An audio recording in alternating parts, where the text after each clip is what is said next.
Cops say the man pulling the trigger is 18-year-old LeVar Roach, a known gangbanger, according to detectives. A desperate manhunt is on for Roach, who is considered armed and dangerous. I showed his mugshot to this man. Definitely concerns me a little bit, you know what I mean? But, you know, I pack that thing too, so he come around this way, you will get caught.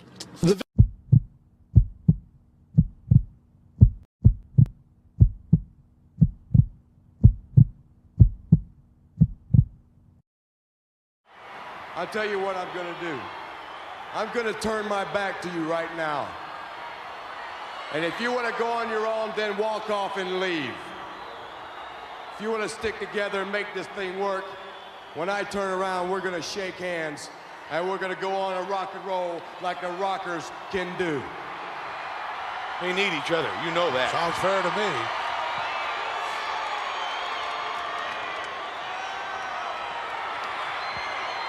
He's not going to walk away. They need each other.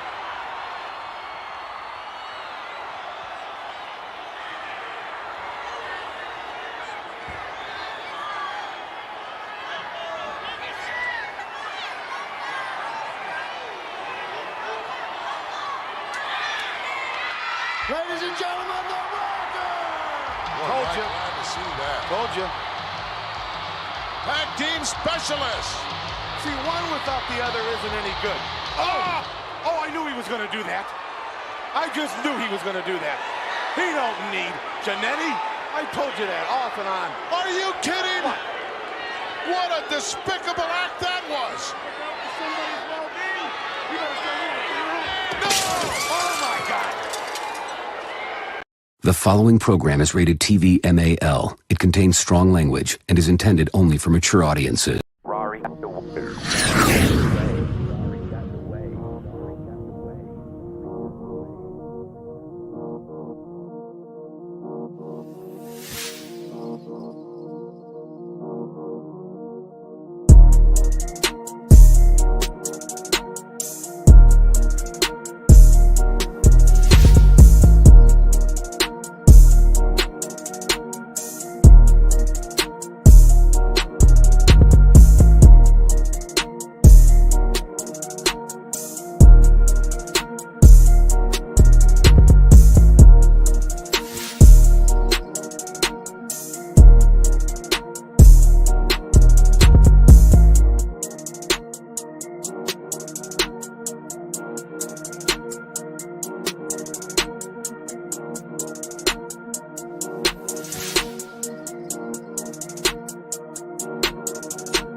All right, ladies and gentlemen, we're back with another live edition of Straight Talk, No Chase in the morning, technically. Afternoon, technically. I am your host, Trip Simpson, along with the one and only. My name no more. No, I didn't know whether I wanted to call you by your Instagram name or your real. I was trying to figure it out, but nonetheless, we have Mr. Kirk Keys, aka at Major Keys, in the building. Ready to get that. AKA Coach K, AKA Winston Keys, AKA Keys, all that. That's a fact. That's a fact. AKA your girl's best friend. So, you know.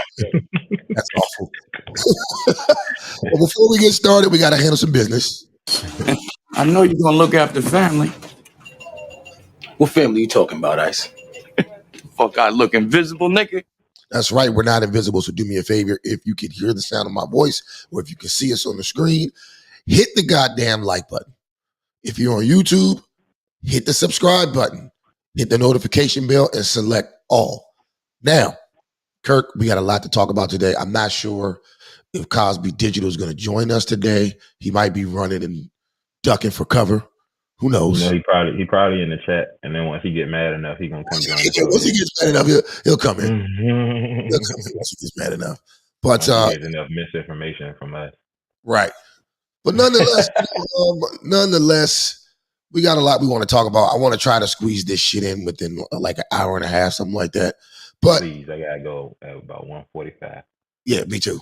So I think we can squeeze this shit in.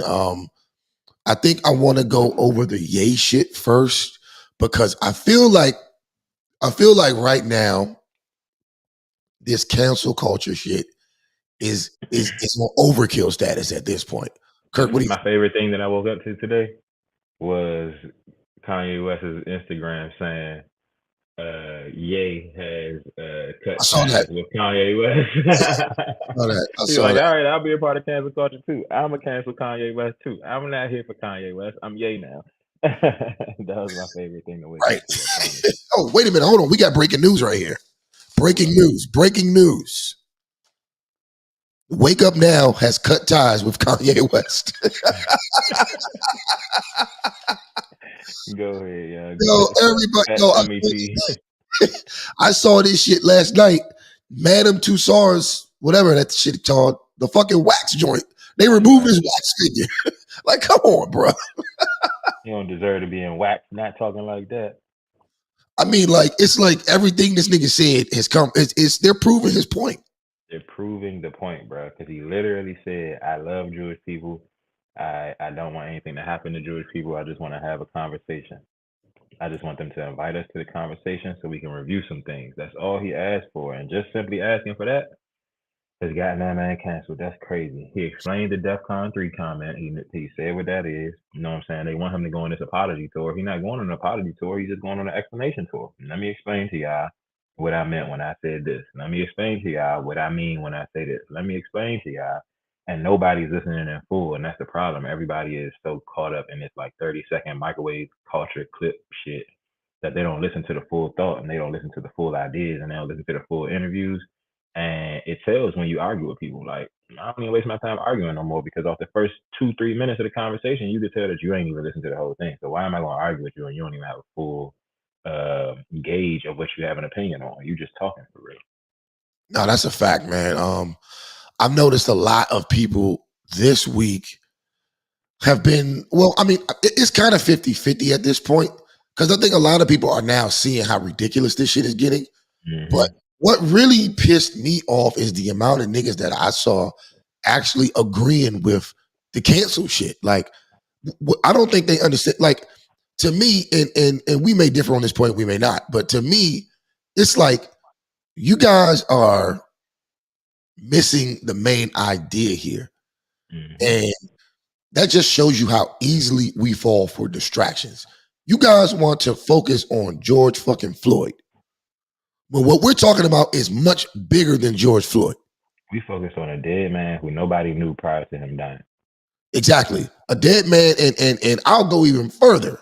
A dead man who was a nuisance to the community. That's my opinion, though.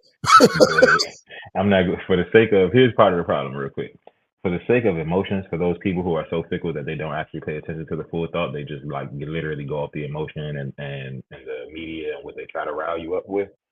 They can't take in that type of like blatant assholism and reality, because it's just, they react off emotion, and you're like intentionally pushing and triggering their emotion when you do that. And they don't want to hear what you're going to say beyond that, because now they're mad. And when they're mad, they can't focus on listening. And when they can't focus on listening, they're not going to retain the information or even allow in the information that's going to help potentially change their mind. And like, that's what the media plays on. And that's how we even end up in these situations anyway.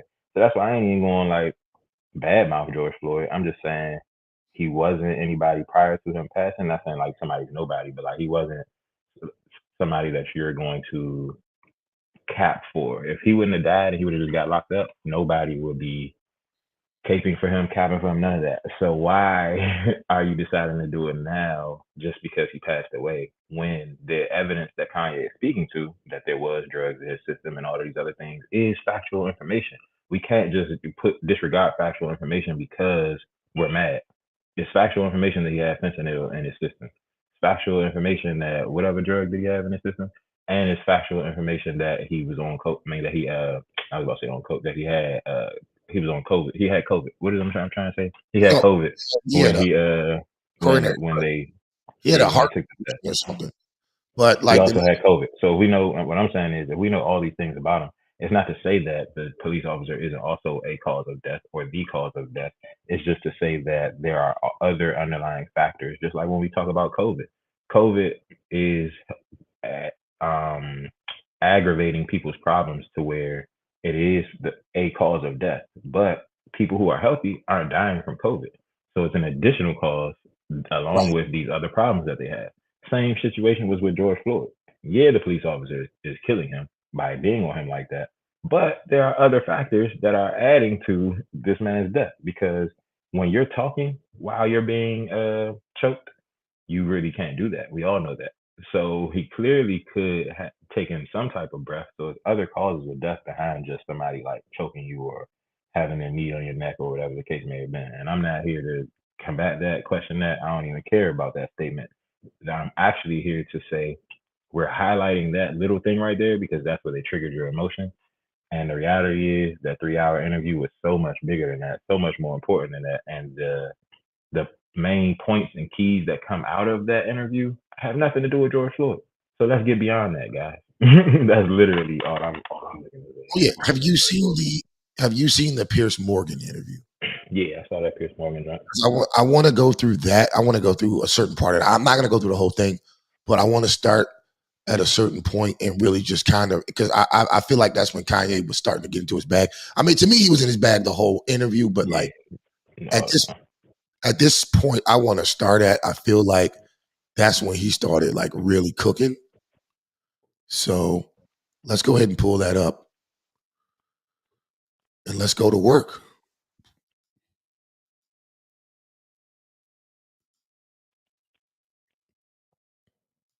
All of the deals, but that's fine. Yeah, that's all fine. Business people who we went at. That's all fine. You can do all. But Of it course has you to can start do that. somewhere. Of course you can do all that. And when you do that, has to start somewhere. I hope you won't be judged as a black business person doing it all the time. That people don't phrase it all the time by the color of your skin, but by your business acumen. Isn't that what you would like? Isn't that what equality actually means? Real quick, shout out to Big Truckers Review with Motorsports. That's my man John, longtime listener. Hey, I see your comment. As a matter of fact, I'm gonna post a link. If you want to join, man, come on and join.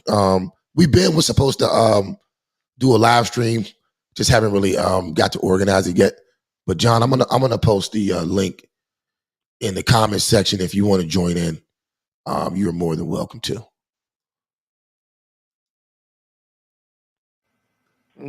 Of course I'll be judged by that, because when people come into power, people get judged. You know what I'm saying? Like, there's nobody that gets judged more than a straight white male. The straight white male has the least amount of a platform to even speak. A straight white male can't say, my wife hurt me today. And because people will say, well, you're hurting women. Now I want to stop right there. So Kirk, me, you, and Cosby Digital were having an argument about this the other day when he tried to post this part in the interview. Like Kanye was basically, caping for white men when that wasn't even the point. If you want to elaborate, I'll start. You can go ahead and start. No, you can go ahead. I agree with you, but you go ahead. So basically, I mean, like, I think it's ridiculous for someone to take this little piece of the interview and try to white lives matter it, for lack of better words, to try to white lives matter it like Kanye is up here just caping for white folks. What basically he's saying is the cancel culture has reached such a height where even the men, because it's mainly for men. It's mostly men who get canceled. Even the old rich white man, right, who owns all this shit, can't even say nothing without fear of being canceled by this nonsense. Agreed. And he goes and double down. I think I want to comment after you continue to play it. Play the rest of how he listed this, and then I'll talk about it. A straight white male can't say, hey, a black employee didn't come in to work on time, because then people will say you're racist. A straight white male can't speak on a homosexual person because they'll say you're homophobic. And so I empathize with the position of the straight white male. And part of the reason why I empathize. All right, real quick, shout out to Big Truckers. Nah, hold on. Finish that right quick. Finish that. Hey, what's up? Good morning. I just added him to the stream. All right, that's what. Hey, what's going on, man? How you feeling? Hey, good morning. How you guys doing? You can hear me okay? Yes, sir. Yes, sir. Yes, sir. So we're in the middle of this Kanye video. Let's put you in a breakdown of the Pierce Morgan video. Okay. All right, so I'm gonna go ahead and keep playing, and I'll pause here and there so we can give some commentary. Literally just finished this last 2 seconds. It's because I know that I'm headed to that position. And what position that is? Top power position. Okay. That's the top power position. Go ahead, Kurt. So now that's what they always do. The media, they delete the context. So the context that you led with, which was Piers Morgan asking, when you're at the top, wouldn't you want to be judged just as a person, not as a black person? And he then gives that whole context that they didn't give, and only gave that short in the media. And then you gave a little bit more context with him saying, and I envy or empathize with that position because I know it's a position that I'm headed to, and it's a top power position. For one, we always know Kanye talks about the future versus like the present and all of that. He, and listing that and rattling that off, is really just preparing himself for what he's going to have to go through, and what he's going to have to go through if he does get in top power position and he does bring people with him, what he's trying to do as far as like niggas, based on everything that he's saying.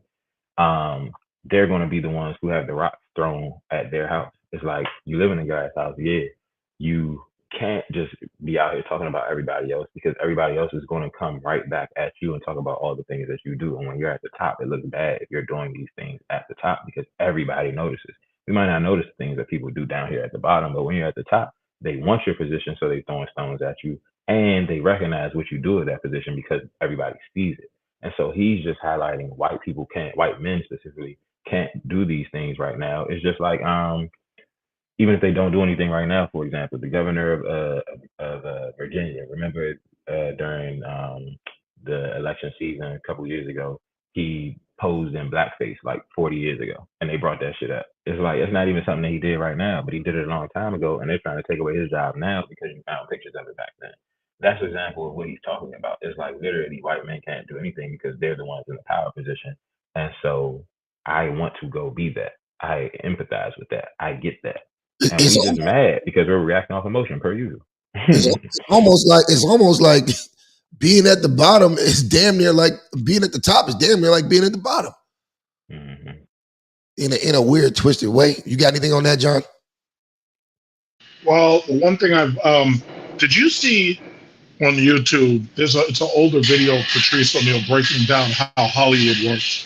It's called Patrice O'Neal Explains Hollywood. Did you ever see that? You should really watch it. Did you ever see it? All right. Well, if you didn't get a chance to watch it, you can look it up on YouTube. It's very easy to find. But here's the thing. Kanye, unfortunately, we all know what this system is. We all know how Hollywood works. And unfortunately, Kanye decided that he was going to take it on. And it basically broke him down real quick and showed him just how liquid he really is. And it's unfortunate because he's been on a downward trajectory for a while, especially over the Kim Kardashian situation. I would have never married a whore like that. That's number one. And I can't even understand why he put his mind together to do that in the first place. But the bottom line is he did it. Now he's suffering the consequences of it. So he was already on a downward trajectory. Saying these comments and singling out a specific religion that you know isn't playing games with you, that was just the final nail in the coffin. And now they've taken this man, he took himself down, but he handed them his neck for them to chop. So I can't feel sorry for him, because the reality is, first of all, I would have never said none of that stuff. That's number one. Number two, he should have had people around him who would have told him, listen, you're going too far. You need to shut the fuck up. But he decided he's going to double down.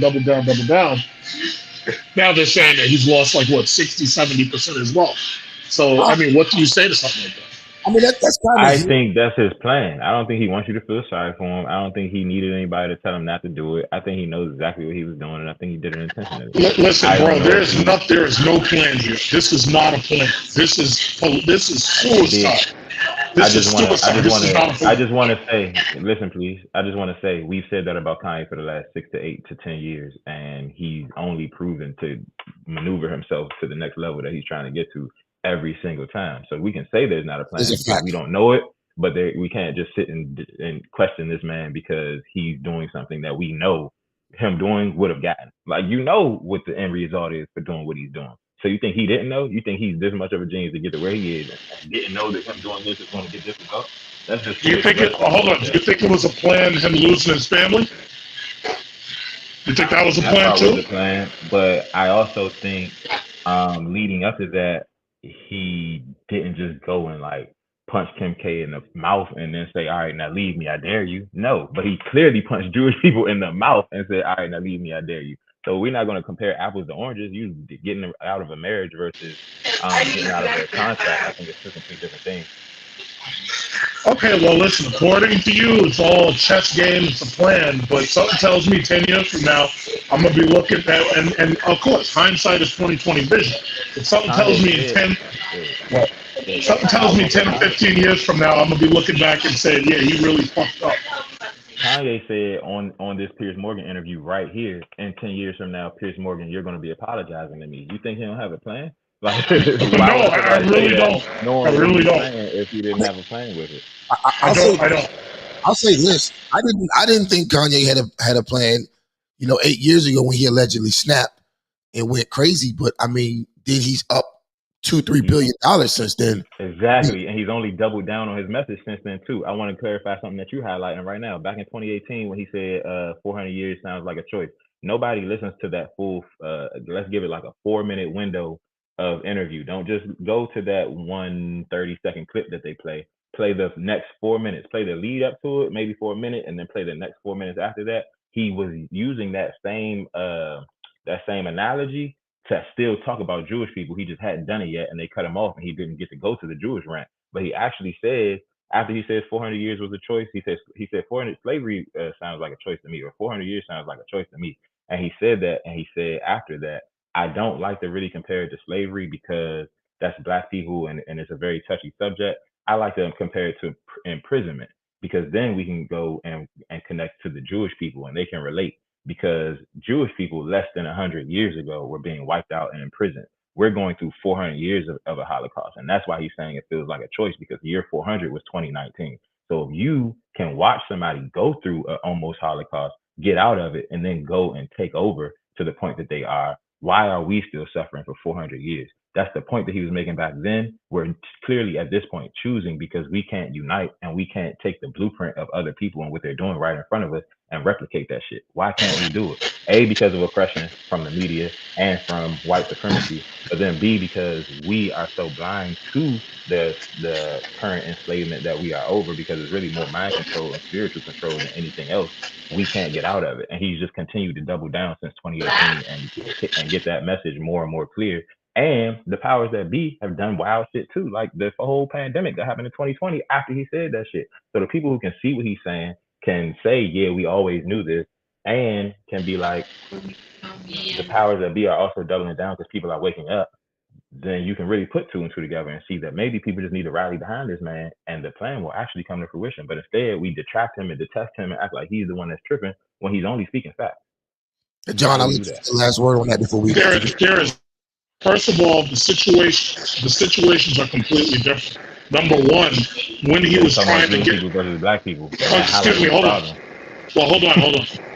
Back then, yeah, arguing over the semantics of slavery is one thing. Saying aloud that you're going to declare DEFCON 3, which first of all isn't the proper term, it's DEFCON 1, which means Defense Condition 1, which means we're at war. Saying that you're going to declare war on the Jews is not a good idea when they're one shot in your check. That's number one. Number two, the situation was completely different. He was getting attention while Trump was running. He had that red hat on, and he was trying to get attention. So the issue is, it was totally different because arguing the semantics over blacks is not the same thing as saying, yeah, I'm going to declare war on a. Well, hold on. Before you finish, say it's two totally different times, two totally different situations. You're very quick to say how many billions of dollars he came up since 2018. Why don't you tell me how many billions of dollars he went down since last week? All right, cool. I'll start by saying you said that he wanted attention back then because he wore a red hat. How did all of this start? It started during Paris Fashion Week when he wore a shirt that said White Lives Matter. You think he wasn't asking for attention when he did that? I do.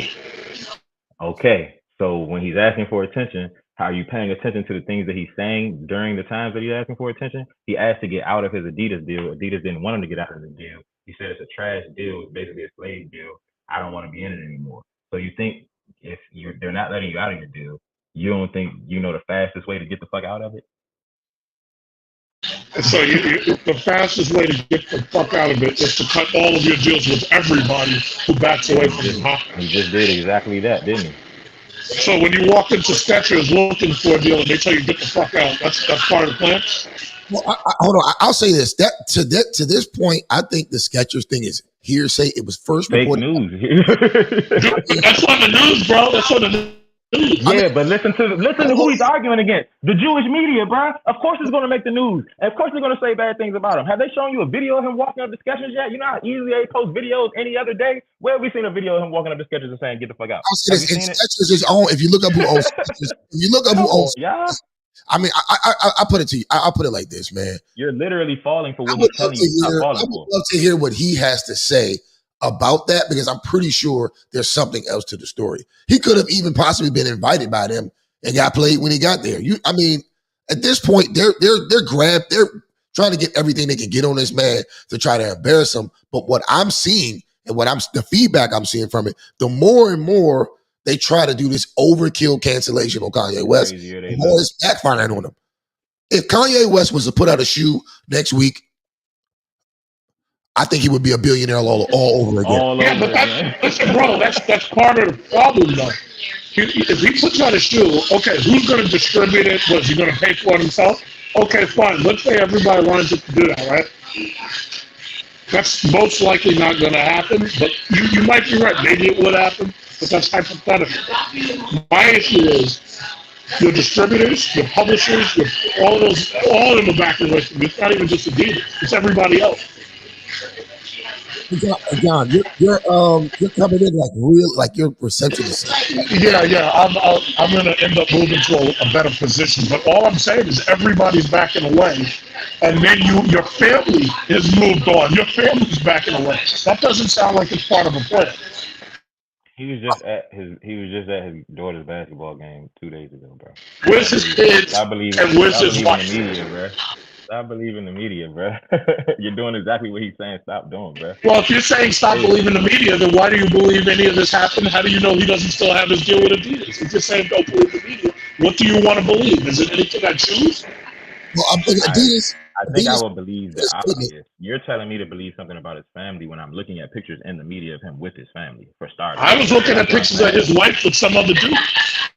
For the longest, and she's not with him anymore, and we still care about that. That's what I'm saying. We talking about a bunch of bullshit, and we need to be highlighting the problem. I could care less about Kanye West and his personal life. We're talking about Kanye West and the public, and the contracts, and the topic that he's talking about, which is Jewish and Black relations. That's what I'm highlighting here. I could give a fuck about his wife. So you want to okay, so I'll tell you what. Go somewhere else. Okay, no problem. 5 or 10 years from now, then you'll either be able to tell me I was right, or I'll be able to tell you were right. It's that simple. You're absolutely right. And we'll still be around talking right here, and you'll still be listening. So, yeah, we're going to have that. I'll talk about it in 2 years. We don't need 5 to 10. I'm going to take the last word before we continue to play. I'm going to take the last word real quick. I just want to respond to John. I'll say this, though, John. I understand what you're saying about he could end up broke and all of this stuff. But at the end of the day, are you listening? At what point do Black Americans specifically look up and say, okay, maybe this guy is onto something? At what point do we take back our culture and not keep falling for the influence of outside groups who don't have our best interests at heart. When you really listen to what Kanye's saying, there's no way you can tell me that he's being canceled for not even really disrespecting them like that. But at the same time, his Instagram page is cut off. His Twitter's cut off. When you have drill rappers who get on Instagram, not rapping at all, going around their enemies' neighborhoods and shooting at people live on Instagram, committing crimes, and their pages are not taken down. How does, I mean, at some point, you have to look at what Kanye's saying as a community, right? Because I feel like Kanye's putting himself on the cross for the community, and ultimately, maybe he might get money out of it. Well, hold on. You keep using the word community, but to be perfectly honest, I don't believe that there is. I mean, no. I'm also myself.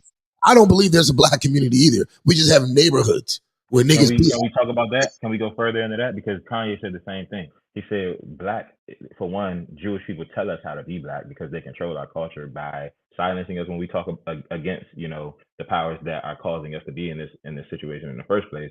So we can't ever progress because if we talk about it publicly so that we can get the same ideas around what our culture is and who controls it and who owns it, we get shunned. So this is a perfect example of that. But he also talks about in the interview, we need a nationality similar to how Jewish people have a nationality. They say they're not a religion or culture, they're a nation. And so if we can understand that, and we know we keep getting our political voice silenced and sold to the left because of the media, then how about we start putting in plays to get further, to get to that step so that then we can actually say, here's what we stand on, here's what we want from our politicians, here's what we expect when we give you our vote, and then maneuver past there. We can't get past there because our vote gets sold to the left every single opportunity they can.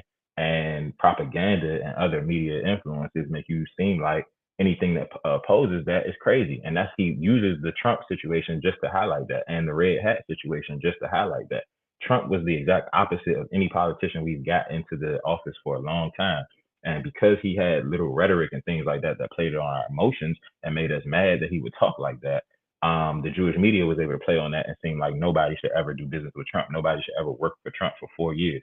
But why wouldn't we use the advantage of not having the typical politician in office to potentially get some of the needles that we want moved? We can literally go in there and holler at him and have a conversation and see what he may do. He got A$AP Rocky out of his situation. He got Kodak Black out of jail. He freed a few other people, Santoria Brown. Yeah, he did all of these things. He got HBCUs more money than they ever gotten from any president previously. He signed it into the contracts that they could get that same amount of money every year. They didn't have to come back and request money like they did prior to. Yeah, I know. And then Biden ended up killing it. So that's what I'm saying. He did black things for black people, but we were so hell bent on not speaking to him that we got mad at Kanye and anybody else who were going in trying to speak to him to advance the culture. The reality is, if you go 4 years without talking to the leader of the free world, to the leader of this whole basically globe, we would be foolish. You're only going to fall back 4 years. We already fall back enough, and we already are behind enough, but we're only going to fall back more if you don't talk to the person at all. We talking about let's give the president the silent treatment. How much sense does that make, y'all? It doesn't. And so that's what I'm saying. He never has spoken against black people. Saying 400 years was a choice wasn't a lie. So it ain't anti-black to talk about and say that. It's the exact truth. Every decision you make in life is a choice. So if you would have gone and had somebody put a gun to you and say, work for me for the rest of your life or die, then that means you made a choice to continue to live and work for that person for the rest of your life. And Kanye has also said that self-preservation is the first law of human nature. So of course you're going to work and do slavery versus dying because you don't want to die because of self-preservation. So saying all of these things just to say the nigga ain't talking no bullshit when you actually listen and you actually think. Well, guess what? No, but here's the problem. Whether he's right about his beliefs or his assertions, right? Doing that and openly saying that is just stupid.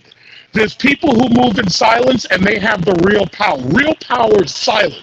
So real power is when you can quietly pick up the phone and you can make some shit happen just with one phone call. Kanye West just destroyed his shit and made it so that everybody has the ability to distance themselves from him based solely on what, even if you want to consider it a misinterpretation of what he's saying. The bottom line is, when you say something like what he said, he was talking about he was going to buy that internet network, True Social or whatever, right? And it was, see, y'all just don't seem to understand. The reason why certain people get so far is because they keep their fucking mouth shut. They don't tell anybody what they're doing. It's like me not using my turn signals because I don't want niggas to know my next move. Now, this guy was openly telegraphing this shit. They already know that all you got to do is put a camera in front of him, and he's already got a battery in his back, and he's going to go reckless with what he's saying. All he did just now was talk himself into a hole. Instead of quietly acquiring these things and then running his mouth later on once the money's in the bag, he decided that he's going to do all that shit prematurely. Now listen, if you want to consider this a chess move, yo, there's people who sacrifice their queens, and maybe if they're lucky, the other guy runs out of time. But it's not a good idea, and it's a huge gamble. But my thing is, as far as the black community goes, I don't believe there is one. Yeah, sure, you can get these dudes to run out and buy sneakers, or you can get them to go out and steal sneakers from other people or rob them at gunpoint and take their sneakers. But the reality is, that doesn't mean that you have any power. What? All right, I feel you. So No, I'm talking about. Oh, What? You weren't done. Okay, thank you. Yeah, but anyway, no, there's a guy in the car. He must have heard me yelling at y'all. But anyway, this guy passed me the car. But anyway, no, all I'm saying is power moves in silence. You have no idea from day to day what's happening. So all I'm saying is just putting out fucking sneakers, that is not a sign of power. That's taking money out of your community for a depreciating asset. If you want to show me real power, have Kanye West buy up a bunch of fucking apartments, or have him buy up a bunch of houses and have him renting to black people in areas where they normally wouldn't be able to get into. That's real power. Just having people buy them ugly ass shoes is not power. Can I say something real quick? Can I say something? I want to go. Hold on. No, give me one second. I just want to say something real quick. I'm gonna be quick. If I was Bill Gates, I wouldn't buy nothing for niggas to live in at this point, unless I see a man in the home. I'm not giving single mother, baby mama families nothing. If I don't see a husband, matter of fact, maybe that's a good idea. Let's buy up land and property to give the families with men in the home. That sounds stupid. Yeah, but you know what? You just brought up a great point. But all I'm gonna say, listen, you brought up a great point. Right now, the quote unquote black community, you're at war with your own women. We're on the internet every day talking about how our women are doing us dirty, or taking the kids, or taking you back and forth to court. Now look at Kanye's situation. He married the whore of Babylon, for God's sakes, and now look how he's doing. I agree Straight, with you 100%. because he's a I agree with straight. you. There is no excuse for Kanye sipping. There's no excuse for that. All right, fuck all y'all talking though. I agree with you. I think that we are at war with our women, and I think he picked the biggest whore in Babylon. All right, but beyond all that, you talk about real power. I believe that real power is also being able to spark a global conversation that needs to be had, and he does this every 2 to 4 years. Granted, prior to this, he was really sparking a conversation that wasn't really global. It was more like national. I think that the red hat and all that shit, it was a conversation amongst our country and division amongst our country. But in this time, it is an international conversation. And he sparked it just off of the thought. That is what power is. You want to say moving in silence. Yeah, you can move in silence and be secret and then, get your wealth and all of that shit and then try to make a difference. But that's a different scale of power, A. And B, when you are oppressed and talking to oppressed people and trying to wake them up and open their mind, you actually got to put the ideas out there and say that shit publicly. And that's what he's doing. And that's what real power also is. And I say that because he's also referenced, even if he doesn't change the world, or even if he does get assassinated or whatever the case may be because of the shit that he's saying, he's still going to spark minds of future generations. And let me give you a demonstration of that. When YouTube first came out, I was in middle high school, some shit. All I used to go listen to is Tupac interviews, Tupac music, Tupac shit. See what the fuck he was talking about, because I looked up to him. He was my idol. I fucked with all the shit that he was talking about. That led me to go do the youth work and all of that stuff that I do right now, because that was the shit that sparked my brain and made me want to go and do the work that I do. Kanye doing this shit right here is sparking minds of this next generation that's in high school and college right now that actually care about the world and care about what the fuck is going on. And they're hearing things that they don't hear in school every day. They're hearing things that they don't know is the case, and they don't know that this is the situation that's putting them in these realities of like poverty and why their parents are in the situations that they're in and all of that. So when they start hearing the shit that he's talking about in these interviews versus these little bullshit sound bites, that's when shit will be sparked, and that's when shit is going to happen and change is going to come. It don't take one man. One man isn't going to do it, but the next generation of idealists and people actually fighting this system will make some change, and that's what he's hoping and working on. It ain't about one person at the end of the day. Real quick, because I'm going to stop talking and I'm gonna just pass the mic permanently. But here's the thing. How many times have we been in this exact same situation? Michael Jackson put into his song, kick me, kike me, Jew me, sue me. And we had this exact same, we had this exact same conversation before. All it really comes down to is new Semitism versus anti-Semitism. And before, when you said that, we're having a conversation about how a black should have their own nationality. First of all, there's a lot of black Jews out there. Judaism is not a nationality. Israelis are a nationality. Jews is just a religion. Anybody can be part of it regardless of your skin color.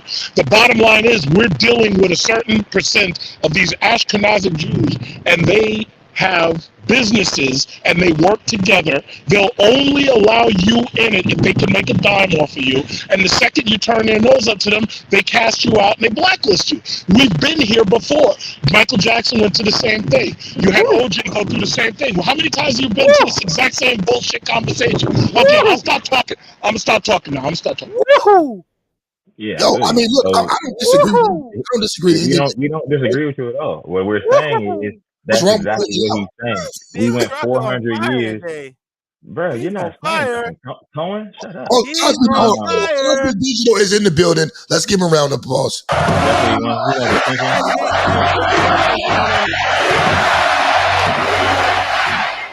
Big Truck ain't been on a while, man. He came in blazing. He came in with the clip full.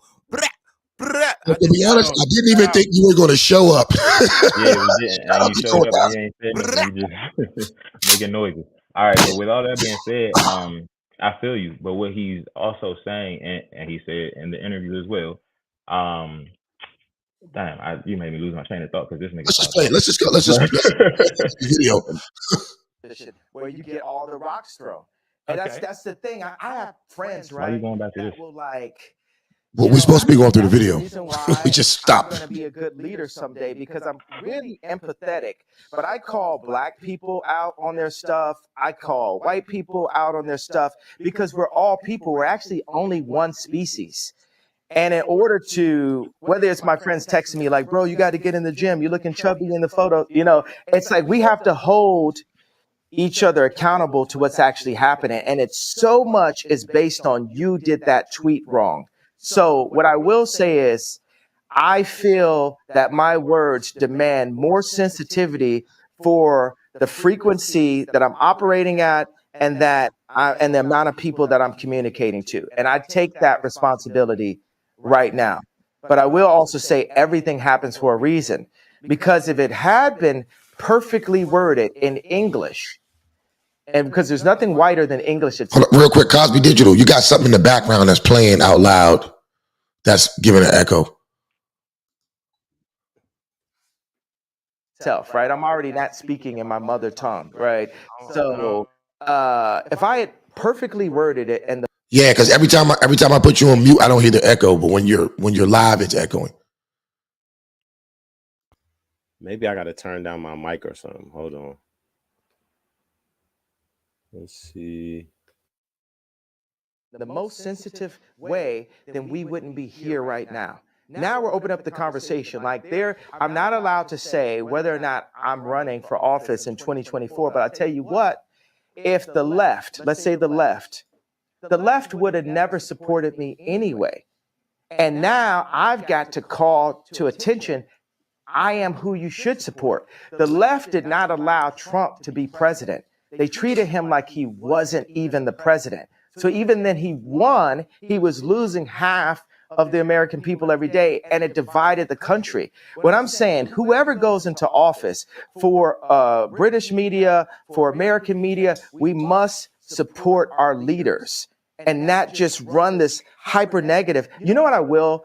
And black people hate when I apologize for this. When I see people like John Legend and Chrissy Teigen talk down on the president, I'm like, wow, that kind of sounds like me. That kind of sounds like the telethon. I opened up this level of disrespect towards our leaders.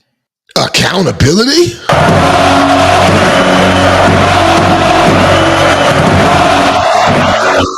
You can tell he's not a black woman. Let's go. And people were happy.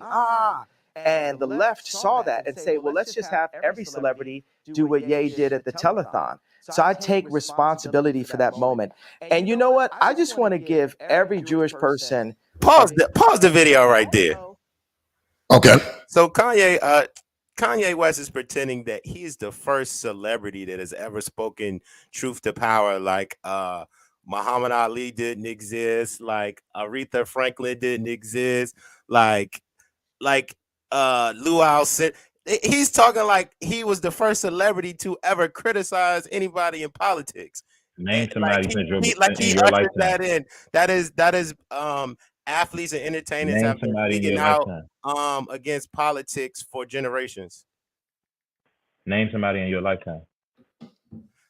In my lifetime? Okay. Let's see. LeBron Kanye James. West. LeBron James. Before Kanye West, bro. Before Kanye West.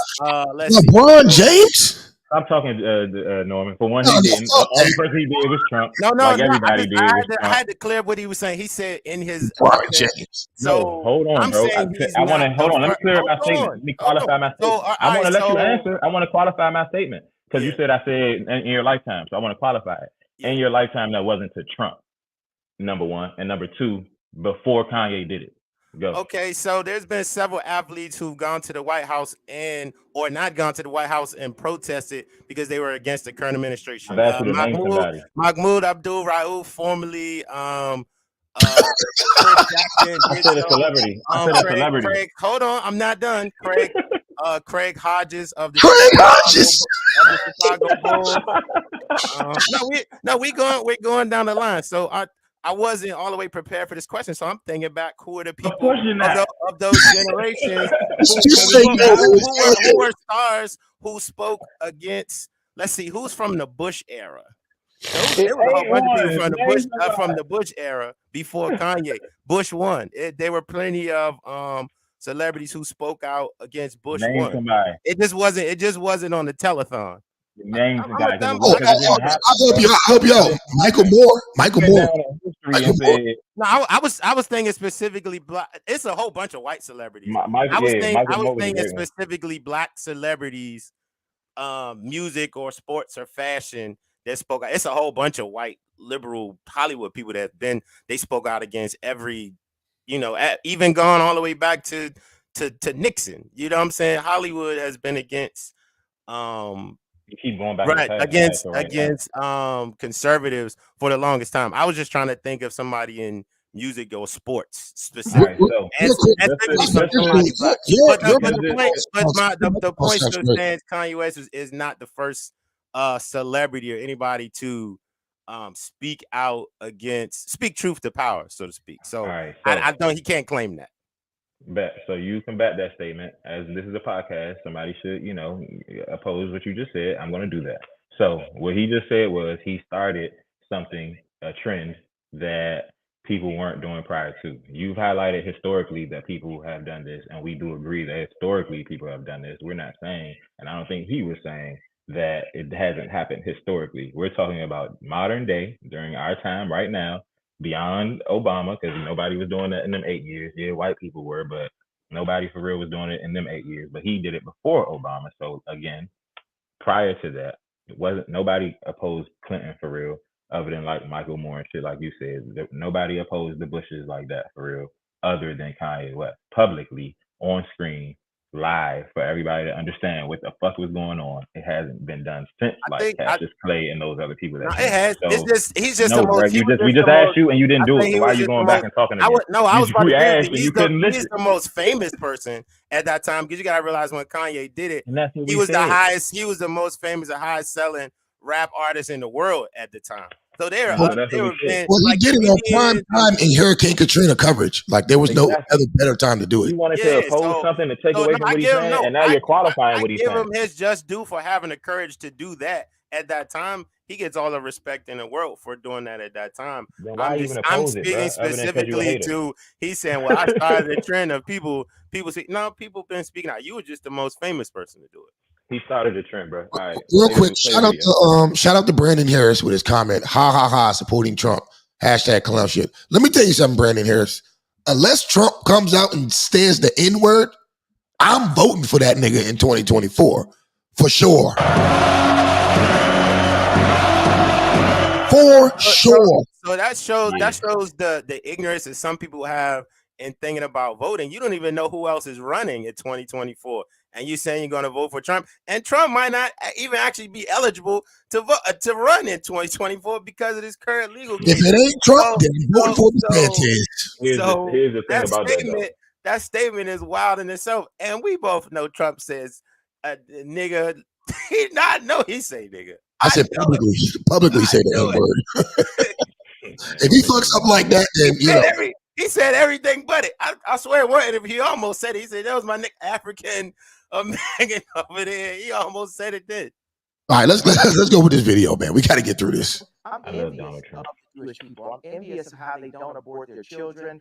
I'm envious of how they don't shoot each other in the streets and then rap about it. I'm envious of how their families stay together. I'm envious that they turn their phones off on Friday night and the family comes together. I'm envious of how they do the business together. And I want that for the darker Jews. I want that for the black people. I want that. We need that. God said we should remove the word want, right? Okay. We're going to have that. Okay. And this is the beginning of it. But it seems to me, and correct me if I'm wrong, but it seems to me that you are acknowledging, as you've just acknowledged that it was wrong to say what you said about President Bush when he said he doesn't care about black people, and that may have encouraged all this disrespect towards presidents since. I think it's an interesting point you made. It does seem to me, talking to you, that even if it's hard for you to admit this, you do regret the wording of that tweet which caused all the problems, and you wouldn't phrase it that way again. Am I right? I would tell my dad that. My dad loved the White Lives Matter t-shirt because what audacity does a black man have to wear the exact same t-shirt that a white man could wear? You know, and my dad was a black man. I mean, we have a walk. I will give you your credit there, Mr. Cosby. He definitely he definitely sideswiped that question. I have to be even though I'm a 100% Ye supporter. Ye definitely sideswiped. What was the question? He asked him about the White Lives Matter t-shirt. He started talking about his dad and shit.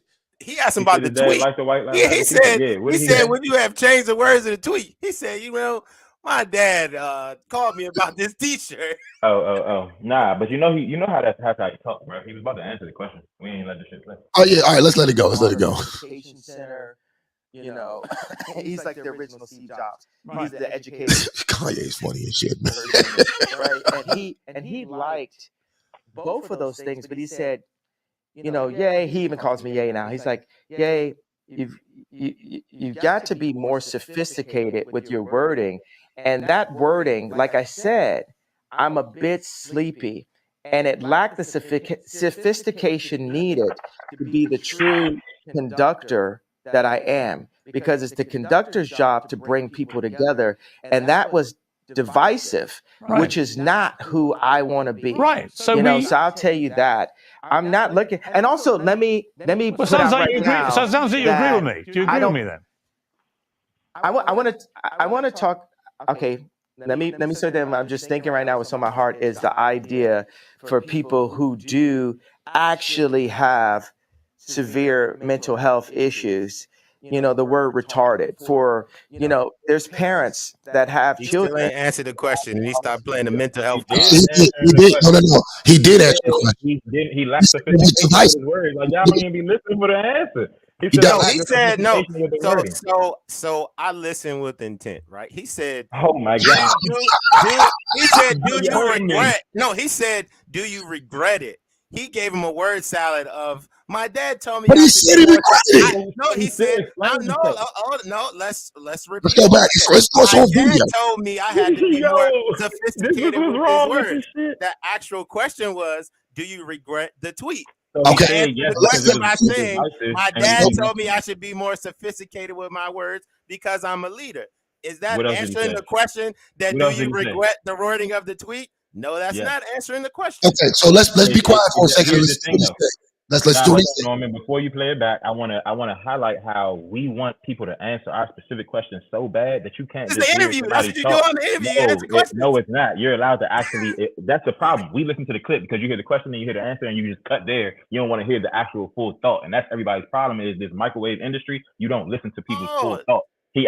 Stop cutting me the fuck off because you're not listening to my full thought, and that's the problem. When I try to give my full thought in the show, you're talking too long. Just answer the question. So shut the fuck up. I just want to know you have that capacity now. Okay, go ahead. I want to know if you do. I know you have that capacity thank now. you. So what he said was, I am not sophisticated enough with my words, and I want to be more unified. That was a divisive statement. So I shouldn't say it that way because I don't want to be divisive. As a conductor and a leader, I want to unify people. That's actually the answer to the question. Whether you actually say, yes, I regret it, or no, I don't regret it. That shit is completely irrelevant because you said, I want to unify people. I don't want to be divisive. That tweet was divisive. That pretty much answers your fucking question. You just can't read between lines. You need a direct answer. Yes or no? Who even cares if he feels bad or not? When it comes to journalism, when someone asks you a direct question and you give them the sidestep answer, it's a tactic that people use. When it comes to humanity, when you can actually talk around say how you answer, feel about something, journalism is irrelevant. If someone asks you a direct, it's because it's a tactical ploy that politicians use all the time. I can tell he's starting to get media training because he uses it very well. I'm not saying he's wrong or right for using the tactic to his advantage. I'm just pointing out when he uses the tactic, when you don't answer direct questions. All right, let's continue with the video. Great thoughts, gentlemen. Yeah, let's continue. You got to be more sophisticated with your wording. And that wording, like I said, I'm a bit sleepy. And it lacked the sophistication needed to be the true conductor that I am. Because it's the conductor's job to bring people together. And that was divisive, which is not who I want to be. Right. So so I'll tell you that I'm not looking. And also, let me put sounds out like right you now. agree with me. I want to talk. Okay, let me say that I'm just thinking right now. What's on my heart is the idea for people who do actually have severe mental health issues. The word retarded. For there's parents that have children who actually are mentally ill, and that word is really offensive to those people. So why use it real quick, Norman? Just because. I want to also provide context because, Cohen, we know you didn't listen to the whole interview. The reason why when he's asking if he regrets this statement, he went from qualifying the first part and saying he don't be sophisticated enough, and now he's talking about being retarded and all that shit, is because earlier in the interview, he called something retarded. And Piers Morgan was like, well, that's not socially, correct, proper, whatever. And he's going back to highlight how the same way me making that tweet wasn't socially acceptable and me saying retarded on this television show isn't socially acceptable. Here's the explanation to it. So you don't think that he's just beating around the answer. There's always ties. And thanks for the context I didn't ask for. Yeah, just because I was feeling it's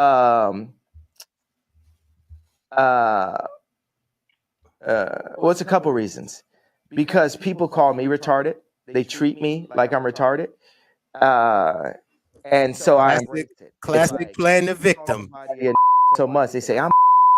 You call somebody a bitch so much they say I'm a bitch. You call somebody a retarded so much you say I'm retarded. Like I was exhausted and I embraced the idea of having a serious mental health issue, but See the Noah way Pierce is looking at him. also Like, Moses what the fuck are you talking about? basically on speed when he was doing what he did. Let where me his ask you, job I forgot. mean, By the way, look, I'm out of just interest, Yeah. how much sleep do you get a night? I'm not here to talk about how much sleep I get. I don't owe You've that. literally just been talking about how much sleep do you get a night? I had about How much 5.5 sleep do you hours get a last night? night, actually. Not very much. But you're the one that's raised this issue. And I probably had the same. Right. My question is And only I probably because had the same, but it's only because you've been talking about you don't believe you have a mental illness. You think it's lack of sleep. So I think it's an obvious question to ask, well, how much sleep do you get? Are you constantly sleep deprived? Is that one of the reasons, perhaps sometimes, as you say, you feel sleepy and you shoot from the hip verbally and you say stuff that maybe when you're rested, you wouldn't say it the same way. Would that be fair? Tell me what's okay. No, it's not fair, because what's more important, the pain and the truth of what I'm talking about and what led me to that tweet, or the tweet itself? What? Pause. He made perfect sense. So that doesn't make sense. He asked him how much sleep you get. That's irrelevant. But I might have said that because I'm sleepy. Still talking about the original question, though. It's like when Roseanne Barr got on it and said nigger a bunch of times on social media, and then when they called her out on it, she said, "Oh, I took some sleeping pills. I was sleep deprived." But he didn't call anybody a nigger. Being sleep deprived don't make you racist. He didn't call anybody a nigger. And he wasn't being anti-Semitic. And he didn't say anything anti-Semitic. That's the difference. Roseanne Barr clearly said nigger. I believe he made anti-Semitic statements. So that's where we differ. I mean, look, I know you want that bag, man. Let's continue the video. It's fine. True. The problem you have is, I think you've acknowledged one tweet. I think you've acknowledged agree with stupidity. Was 50 offensive. years. Yes, I understand, but you know the damage it caused, and I think the example of it. that you have accepted. So why is he going to apologize if it's not anti-Semitic? No, he did. Let's just listen, guys. Let's listen. And I can express exactly why it's anti-Semitic when this is over. Idea that what I said. Hold on. No, I'm just going to play. It was offensive, which is a very caring approach. You're not sticking on the fact. You have not unpacked what happened with those contracts. I've said that, but you didn't ask me another question about it. That means there's an agenda. Absolutely not. Inside of your I platform. have repeatedly said to you that I'm sure I do not disbelieve that you've had contract business issues with various managers, accountants, and so on. My argument is that when you Just do it, me or other me's. I'm sure many other artists in the me's. music business. Yeah, of course. You know why you're sure? Because you don't care to do the research because it doesn't affect you. No, it's because you said. Have you done any research? No. Yeah, let me explain to you. I'm not doubting what you're saying. You don't care. I do care. You don't care about me. You don't care about my people. I care about me. I care about my people. So it's for me to stand up. And God forbid I step on someone's toes while I'm at it. It's not someone's toes. You stepped on the entire Jewish people's toes with a very deeply inflammatory tweet, which I think you've now accepted. You shouldn't have phrased that way. It's taken a bit of time to get there, but I think you have accepted that, right? Have you accepted that you put no effort into understanding how I got there? Wow. Honestly, 10 years from now. Honestly, I don't think there is any... You're going to apologize to me about this interview. I'm not. You're going to apologize to me about this interview within the next 10 years. No, I'm not, because here's the thing. Mark my words. I don't doubt you've had... It's very one-sided. No, it's not. Where's Big Trucker? Oh, come on. Mark my words. No questions, but then he said the interview was one-sided. You've had business issues. I'm saying that the way to respond to that is You not keep to on go saying public me. to millions No, of not people me. and say keep you're on going DEFCON siloing 3 on Jewish No, people. Millions of people. Right. Millions of people have had DEFCON 3 on their contracts. Right. You Millions didn't of people have say went that. home to their You girl didn't say and that. said, Millions of people had DEFCON 3 on their contracts. But Pierce, hold on, pause it. Pierce Morgan made the most important point of why I don't agree with him. When you blanket statement a whole ethnic group of people, that's where it goes wrong. If he would have called out his specific business partners who messed up his contracts, I would have had no problem with what he said because I understand the oppressive system he's working under. But the fact that when you make blanket statements about all people or a whole ethnic group, like you sending shots at black Jews that don't have nothing to do with the music industry. You shooting shots at black people Jews who might have been born into a Jewish family that that have nothing to do with business, right? So when you make those blanket statements, you leave yourself open for these type of interpretations. That's why a statement is ignorant, wrong, and anti-Semitic, not because he's attacking the people that have wronged him. It's because he's making ignorant blanket statements that us as black people, we've gone through that in this country. People making statements about our criminality, our intelligence, our propensity for violence.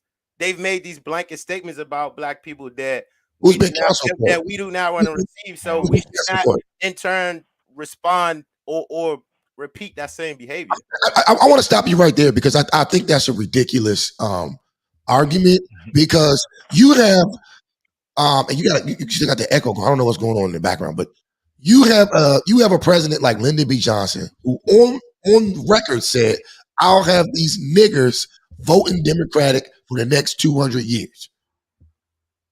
Says that. Not canceled. It's on file. It's on the books. Niggas don't come out the woodworks and complain about that. You have record labels who sign rappers and encourage them to rap. And the only reason I muted you is because of the echo. I'm going to take it off mute in a second. And you have record labels that sign rappers and encourage them to rap about violence against one another. This isn't canceled.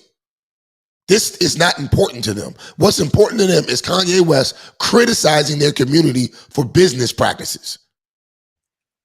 But he gets canceled and shut down for that. Is Kanye West the first actor, entertainer, rapper to criticize Jewish entities in the record business or movie business for lack of control or lack of access? I would say he's probably the first black one to take it to this degree. What do you mean by take it to this degree? I mean, he's outright just saying it. He's not beating around the bush. He didn't put it in the rap. He didn't try to hide it under the guise of art. He's saying it straight up. Directly, straight to their faces. I feel like this group of people is taking advantage of black folks. His own mentor, Damon Dash, has been speaking about this in the music industry for a very long time. The KRS-Ones of the world has been speaking about this in the music industry for a long time. The one of my favorite rap groups, Public Enemy, has been speaking about this in the music industry for a very long time. Jay-Z has been speaking about this in the music industry for a very long time. So the notion that Kanye is the first artist to criticize the record structure or criticize how it's set up is simply not true. The reason why he's being called out as anti-Semitic, like Professor Griff was, like certain other people were called out like that, because when you make a blanket statement about a whole community versus Dame talking about it's Lee or Cohen, you're a culture vulture. It's the Def Jam, the new Def Jam system, culture vulture. If we're talking about people calling out the Universal system, calling out Lucien Grange, calling out, I know these specific names and things in music because there have been music people. Prince talking about his dealings with the record label. He's on record on interviews talking about that. Michael Jackson is on record on interviews talking about it. So Kanye West is not the first person to talk about it. His problem is he's making statements that are too close to white supremacist statements when they criticize the Jewish race as a whole, right? But hold on. Because they're not whole groups of people. That's where Kanye is going wrong. They're above criticism? They're above criticism? Bro, listen. No, hold on, real quick. Why is it that every Jewish person is not in the music industry? Every Jewish person is not in. Why is it that we can say white people do this? Big Truck actually had the best example. For identifying a specific group of white people. Big Truck had the best example. That's crazy, bro. He named a specific sect within the Jewish community that he felt like had control over music, banking, but they do. The industries. So that's the thing. Kanye was not specific about the people he's having problems with. Just like if a white dude get mugged in Tampa, Florida right now, and he gets online and say, I don't fuck with no black people because one dusty nigga mugged him somewhere down in Florida, and he's mad at you or racist towards you because of what one black person did somewhere way away from you, don't got nothing to do with you. Is that fair to you? We're not talking about one black person. We're talking about if he was to walk out the house every day for 50 years and constantly be taken advantage of by black folks. That's the difference. So in Kanye's case, if these people, no, I'm gonna apply your logic. I'm gonna apply your logic to Kanye West. My point. I didn't finish my point, so you can't define my logic. Go ahead. Don't cut me off while I'm trying to get my logic in. All right. Bottom line is this: you're comparing apples to oranges. One guy gets his ass kicked by a nigga. Okay, of course, it's wrong for him to blame all niggas why he got his ass kicked. But if he walks out his house every day, and the black people in his community are kicking his ass and only his ass specifically, then he has a gripe. He has the right to sit up and say, something's up with these niggas around here. They keep fucking with me. He has that right. Go ahead. Okay, so let's apply your logic to Kanye's situation. First off, if I lived in a neighborhood where somebody was kicking my ass for 20 years, would I stay in that neighborhood? No, I'm going to move away. Would I continuously move next door to people who are kicking my ass? No, I'm going to move away. And secondly, I think that's Kanye's point. Why he gets tied into racist and white supremacist or anti-Semitic realms, because the statement that he made has been made by white Americans who felt like they didn't have control over certain industries because Jewish people had control over it. So it ain't just black people who feel that way. White supremacists don't like Jews either. And that's a point blank fact of this life. When the Charlottesville protests happen, when the protests break out in what's that? The upper, I can't think of the place in California. But every white supremacist conservative protest, there are statements set against Jewish people. Blood and soil. The Jews will not replace us. All of these things. So, but that's white supremacy. I don't think Kanye went that far. All Kanye said was, I see how they move and I want to move like that. When you make blanket statements, you open yourself up to be tied into that. Kirk, you got something? Oh, y'all want to know what I think now, guys? I mean, you sitting over there with your glasses steamed up. I'm sitting over here having something to say to every comment that y'all make, and maybe I should start taking notes or something because y'all don't ever let me cut into the drink to respond. Hold on, this is the first time I even went off today. I've been quiet, letting niggas talk. Go ahead. Uh-oh. But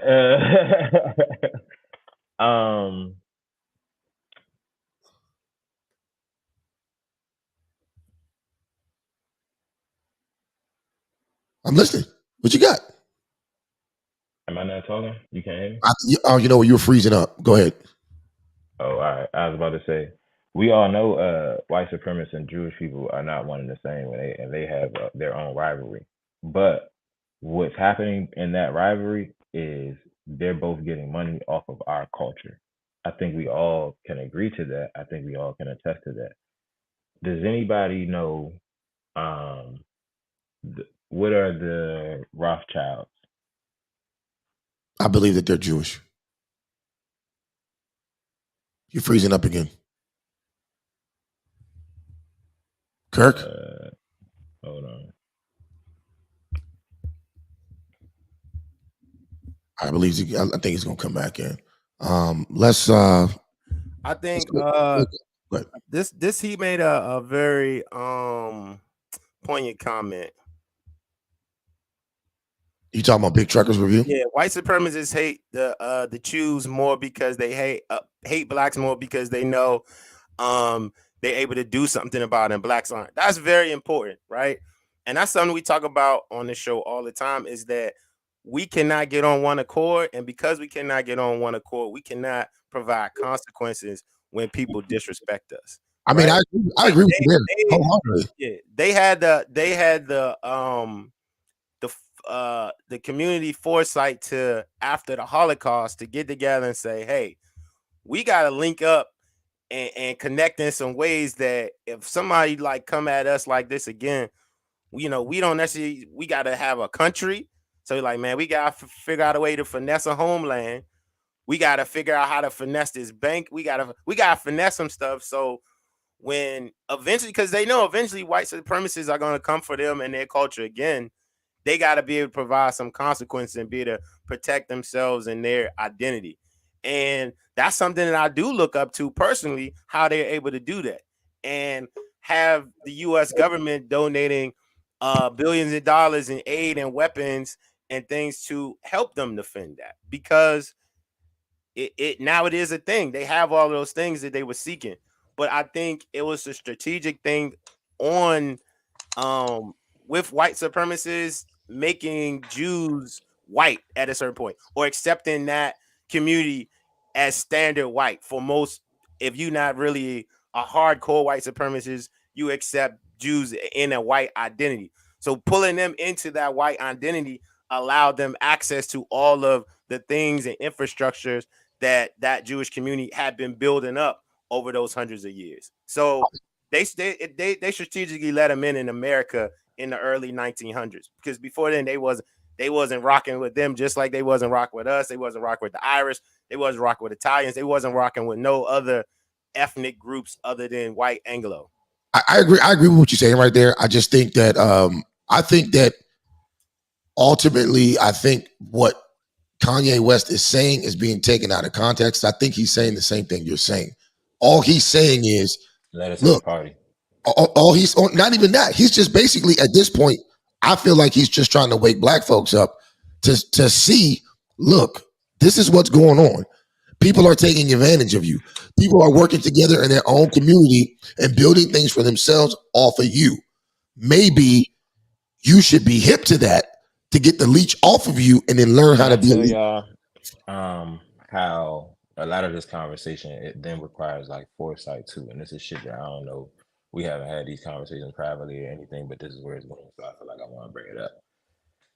I was asking if we know who the Rothschilds are, who the Rockefellers are, who all those people are, because do we know like about the Federal Reserve, about where countries borrow money from, for sure. about all of that. So if you recognize all of these things and you know that the US dollar isn't backed by anything anymore, because it used to be backed by gold, then it went to petrol, and when it's not petrol because gas ain't worth shit anymore because they're moving everything to electric, and that's the whole old guard of white supremacy versus the modern people and what they believe in and all of that shit, then you realize the dollar is going to have to either it's going to crash or it's going to be like switched over to something.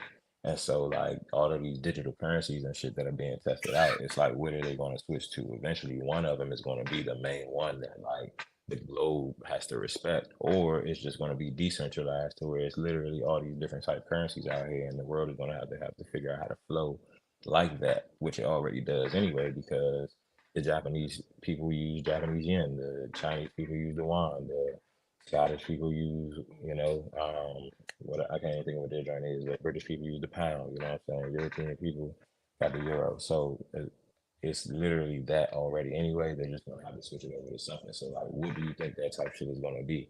And when it happens, the whole goal is to make sure everybody has a piece of the pie, because right now, if everybody's borrowing from the Federal Reserve, you're borrowing from the Jewish people, they run the money. And that's kind of the point. If we run the culture, but they run the money, and we have to sign to them, and they take our culture and we only get a bit of a piece of it, why aren't we mad about that? If we are now tapping into money, which Kanye is pointing out, I'm now tapping into money. I got $1 billion. Jay got $1 billion. Diddy about to have $1 billion. We could be getting a bank. You know what I'm saying? If we got a bank, then we could be starting to own our own culture, and we could be signing our own niggas, and we could be giving them better deals so that they could eat too. Because like your man said, who came on last episode with the record company, Kanye gives decent deals to good music folks, and he's not signed to them people like that. They just said they got on Def Jam, but obviously he knows something more than what we know about how that deal is structured and what they get. You know what I'm saying? And so just thinking about what he's trying to represent and the point that he's trying to get across, and not so much that he said something about Jewish people, because we also aren't listening to these full interviews to hear he's explained, I'm not talking about all Jewish people, and that's why he said he needs more whatever he said about his language, because sensitivity or whatever, and his speech and all of that shit, because he needs to be able to speak to more masses of people and not have this outrage behind what he's saying, because he clearly has identified in the interviews that he just wants to take like the top 10 entertainment industries. So let's say NBA and NFL. Those lawyers that most of them people are signed to are Jewish. Those people who are doing them contracts in the background for those business owners, some of them business owners might be white supremacists, but a lot of them business owners of them NBA teams, NFL teams, all of that are Jewish as well. So if we take the top 10 and then take those top 10 players and then take them top 10 entertainers, he said actors, he named Michael B. Jordan, he named Aaron Donald. It's crazy he probably named Aaron Donald because Aaron Donald is signed to Donda Sports. Aaron Donald backed out on his ass. That's how scared these niggas are. And that's what's crazy. If we all just backed each other, we have the power to do it, but we all so scared. Like y'all don't. It's so he's like, no, hold on, I'm not done. And so he's like, oh Lord, let's navigate these contracts, Michael B. Jordan. Let's navigate the artist contracts and all these deals, because they run the music industry too. The same people that you naming, Damon Dash has been speaking on, KRS-One, all these people have been speaking on. It's like you qualifying this man as somebody who shouldn't be able to speak on it. They've all spoke on it in their own way. And as they spoke on it, it's progressed the conversation a little bit. But you also notice when people speak on it, they also getting silenced. Dame Dash isn't who he was. They took his man and then they sent him over here and said, do your business over here, but we ain't going to support you in the way that you could. Or he just don't want to be supported by them. And that's why it's small time.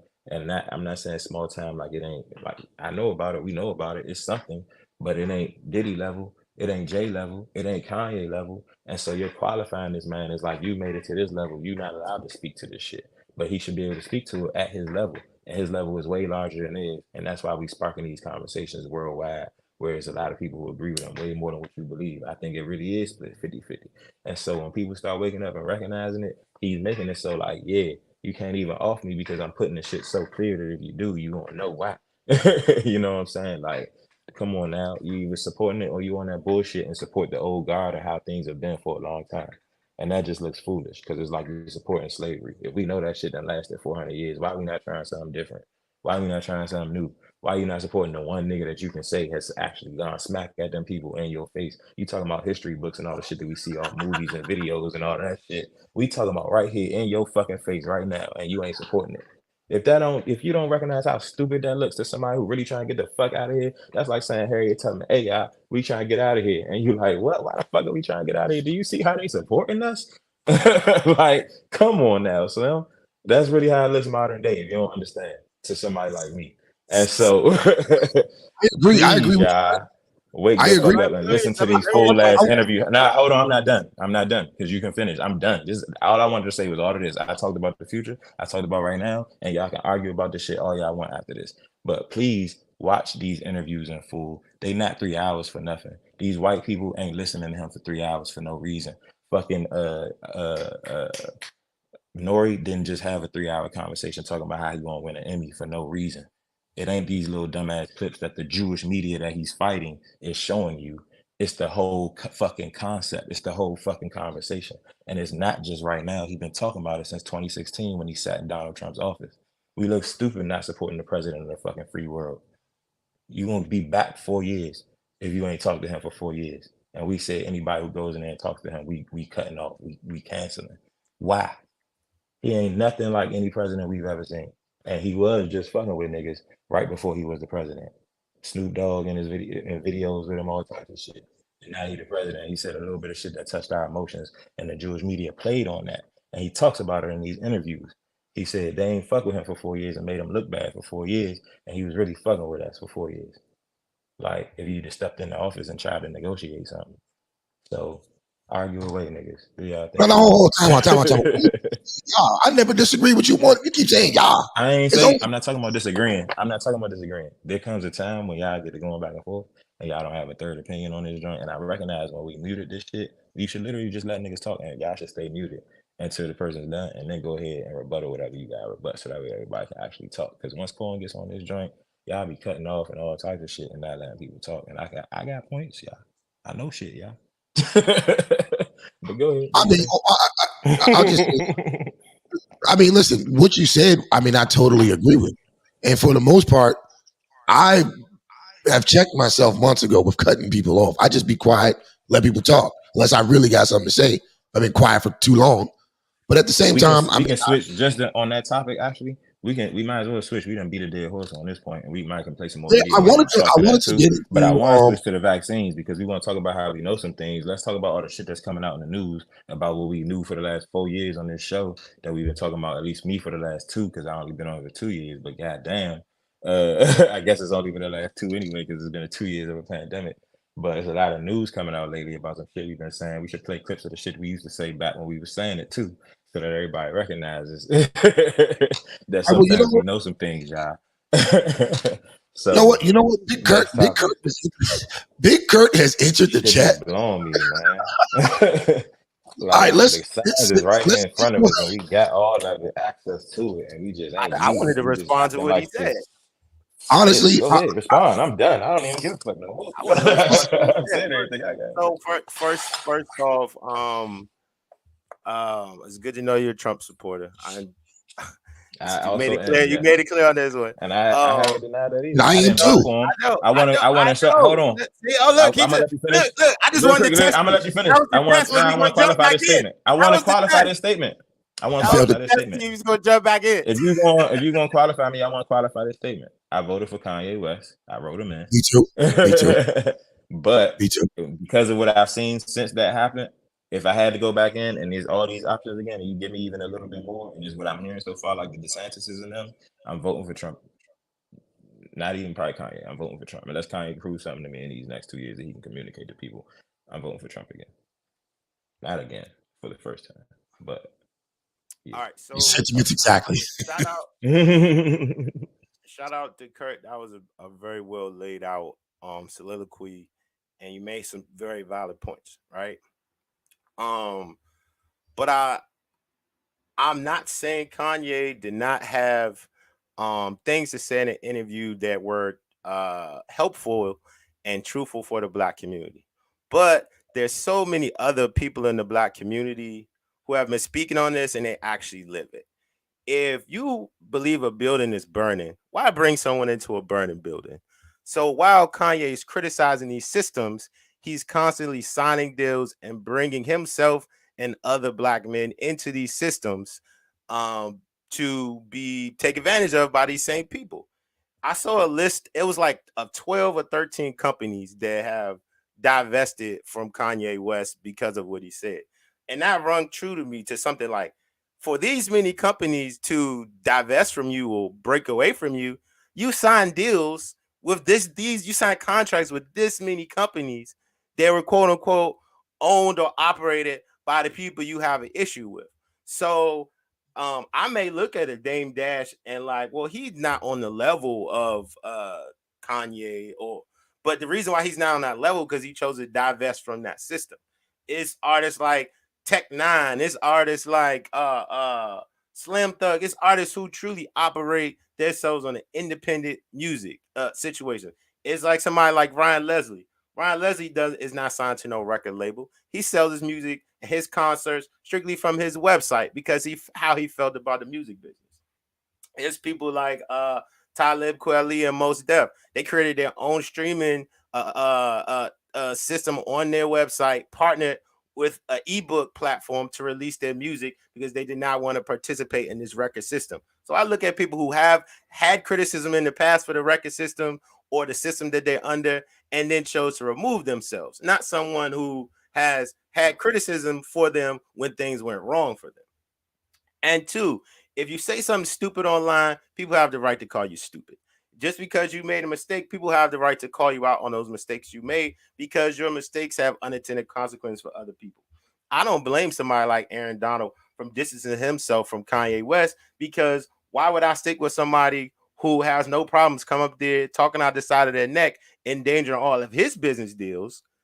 You know, that's on you. But once you sign other artists or you sign people to your label, or like his school, they shut his school down today because of the actions that he did. So if your goal is to influence children, influence the community, influence things in a positive way, you're putting all these people who work for you, who believe in you, who have, pledged their support to you in harm's way, financially, emotionally, and physically, because of actions that you're making that you're not thinking about. So I would rather get my information and directions and leadership from someone who actually has shown that they're capable of leadership, because all of the actions up until this point, based upon the way he ran his record label, based upon the way he ran his businesses, based upon the way he has launched his presidential campaign, that's not somebody I want to take leadership cues from. All right, I got a Okay, bar for you real quick. And we're moving on. And you said we're moving on to the next topic. Nigga, shut the fuck up. I'm allowed to talk. I got a Jay-Z bar for you, and then we moving on, since you want to reference Jay-Z every time you talk, like that's the blueprint. And that's Kanye. Okay, cool. It says now here's some jury. Shut the fuck. So no civilization has conquered from the outside until they destroy themselves from within. Put a pin in that. We'll come back when I fin. You can't talk like I talk because you ain't been where I've been. So the whole point in that, you're asking why all these niggas who see is fucked up, they stay on the outside. They're also, none of them are billionaires. That man stayed on the inside so that he could get on the inside, so that he could see how the inside maneuvers, so that he can know how to take over the inside. That's why I asked when you said something about the spook beside the door. I'm not saying that he's that, because the spook beside the door wasn't even that. This is somebody who actually went through all the steps, got on the inside, acted like he done sold his soul, did all that shit, and is over there bullshitting. And now he's clearly telling you that I'm not over here bullshitting. I'm trying to conquer these niggas. And so you're asking why he would still go in there. He's going in there to then go in there and tell you, hey, I've been in there. This is what it looks like. You got to go through the fire to be able to come out and tell people about the fire. I don't want nobody who ain't been in that to tell me about that. I want somebody who's been there, done it, and then telling me, yeah, we try and get out. Yeah, because he's still trying to get out as he go. And then jump back in the burning building after you told everybody to get out. You must like the building on fire. Right. Okay, guys, we can end these in the final thoughts. Let's get to the next topic so we can close this out. The next clip I'm about to play is a Pfizer executive who admits live in British Parliament, or excuse me, in the European Union Parliament, that the Pfizer did not know whether the COVID vaccine stopped transmission before they made their major rollout. The Pfizer COVID vaccine tested on stopping the transmission of the virus before it entered the market. If not, please say it clearly. If yes, are you willing to share the data with this committee? And I really want a straight answer, yes or no, and I'm looking forward to it. Thank you very much. Regarding the question around, did we know about stopping immunization before it entered the market? No. We had to really move at the speed of science to really understand what is taking place in the market.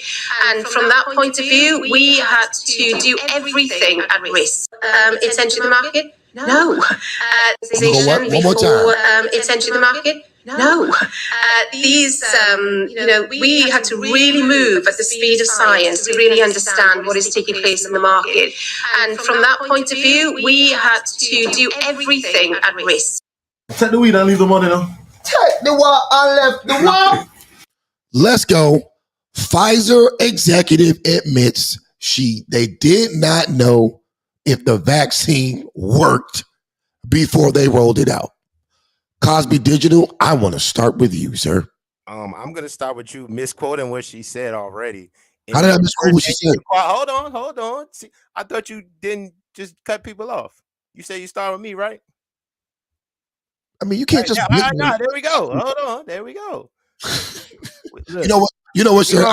We're going very white. I'm a lie on you. You can't cut me off. Very white on today's show. All right. The theme of today's show is Barry White. Practice what you preach. All right. So let's start off with you misquoting what she said. The question actually was, Did you guys know before the rollout that you could prevent? There was prevent transmission of COVID-19 based upon the vaccine. They did not say whether it worked or not. Your definition of working. I said they did. If your definition of working is 100%, I said they did not know if it worked. what are we doing here? I mean, you're misquoting. Are you jumping in? Are you Go ahead, man. practicing what you're preaching? Finish your statement. Go ahead. I'm sorry. I apologize. Go ahead. So, see, now you didn't derail me. Your tactic worked. So what you said was they admitted that the vaccine did not work. At no point and you cannot find this in any scientific journal, any statement by the CDC, any statement by Fauci, any credible doctor anywhere that said that there was 100% blocking of transmission of COVID-19 from the vaccine. Now, what the early research was that went wrong was they were saying that it would prevent community spread in a way that did not. Now, I can admit that as the variants came, you had to start adding boosters. You had to start adding stuff in to boost the effectiveness. But to say that it did not work is a misnomer, because I would just point to the numbers of, and I would just ask people to Google countries who rolled out the vaccine in a timely manner and countries that did not, countries that had vaccine mandates and countries that did not. Compare the number of deaths, compare the number of seriously ill people, and it will give you the answer if vaccines worked or not. Go ahead. Okay. All right. So real quick, this is what I'm going to play for you real quick. Because go ahead. I don't believe that, because I know you're going to play more of the video. More of the video is going to say detest everything he just said. But beyond that, I don't even believe that if we were to Google the countries that did and didn't, that would be the case. There's countries that didn't have vaccines at all because they didn't support that shit. Like the dude who had the president who sent in a sample from an animal, he sent in a sample from a human, and he sent in a sample from a fruit, and they sent back the fruit had COVID or some shit like that, and that's when he knew that shit was bullshit, and they ended up killing him. But his people weren't getting COVID like that. I would suggest people look up the death rate in a country that said we don't need vaccines. Look up the death rates in Brazil. Look up the death rates in Italy. They had vaccines and they supported all that shit, and they still had to leave. I mean, look at the death rates in Israel. That shit doesn't matter. Exactly, and Israel had vaccines, and Israel had the highest vaccination rate. Israel had the highest vaccination rate and the highest death rate. So what are we talking about, bro? I don't think you be doing the research. Okay, let me answer that real quick, because the right wing media always likes to throw that country out there.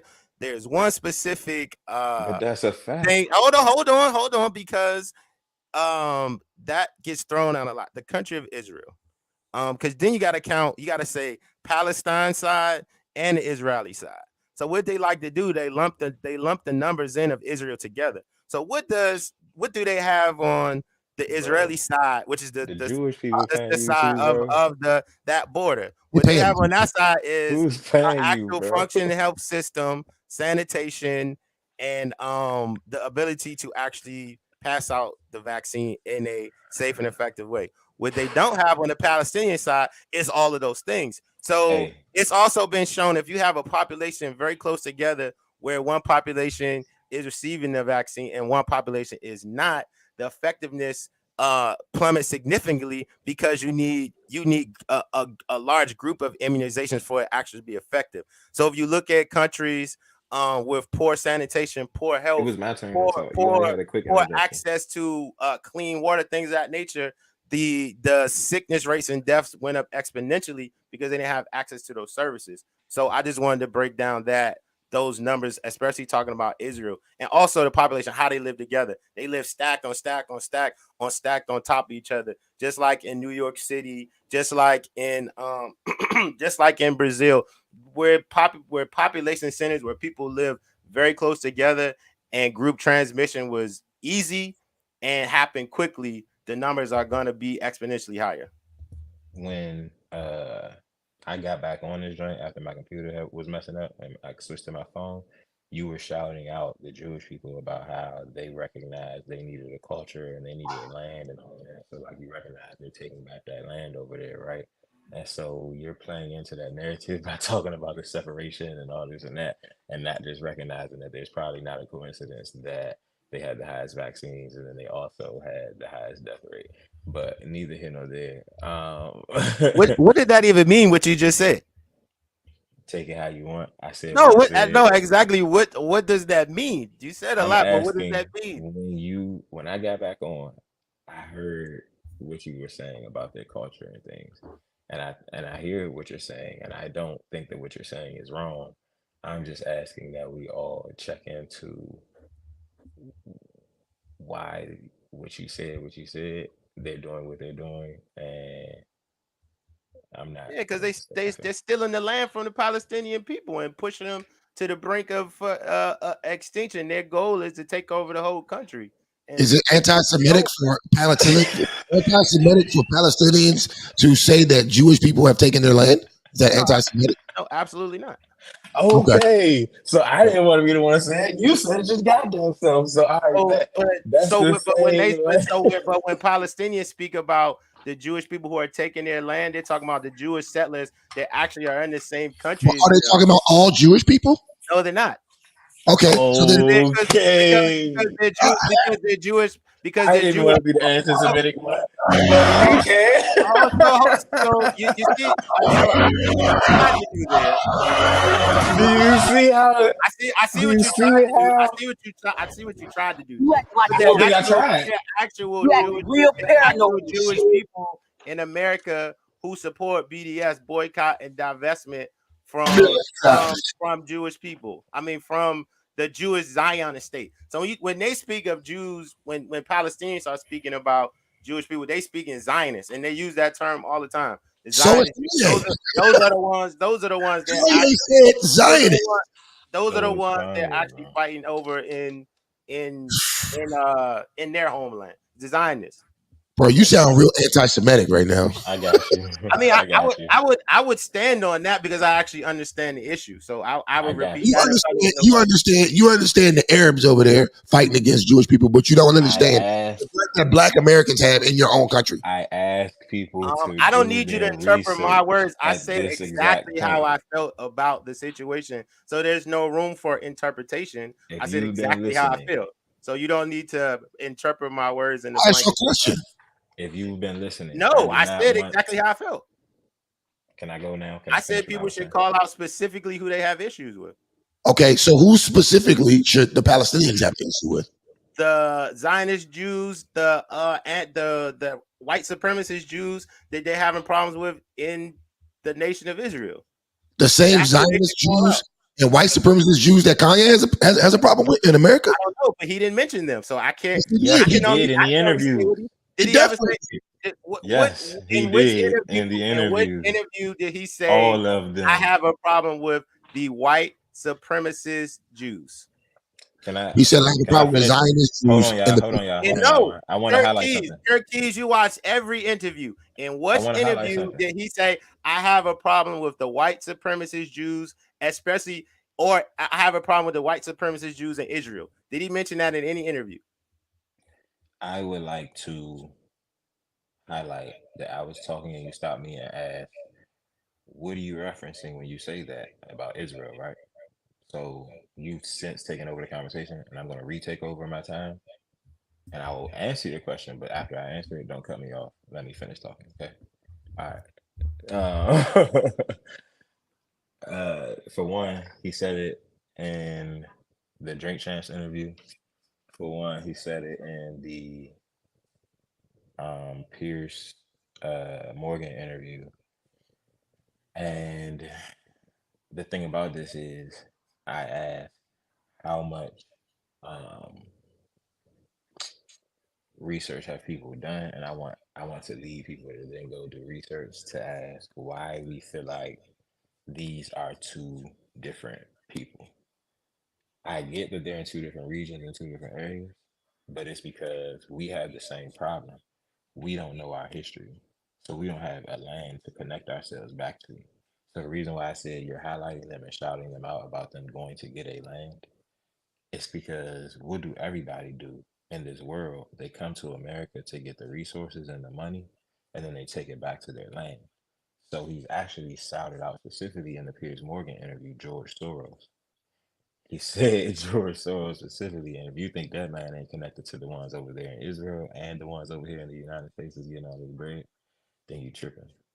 And I'm gonna just leave it at that. And I want people to do their own research from there because that's not my job. Hold on. Let me pick it back off that because Has he called out the biggest white supremacist Jew that has led that country for the last 20 years? Has he ever called out Benjamin Netanyahu? He's not. Has he mentioned Benjamin Netanyahu in any interview? Has Dame Dash?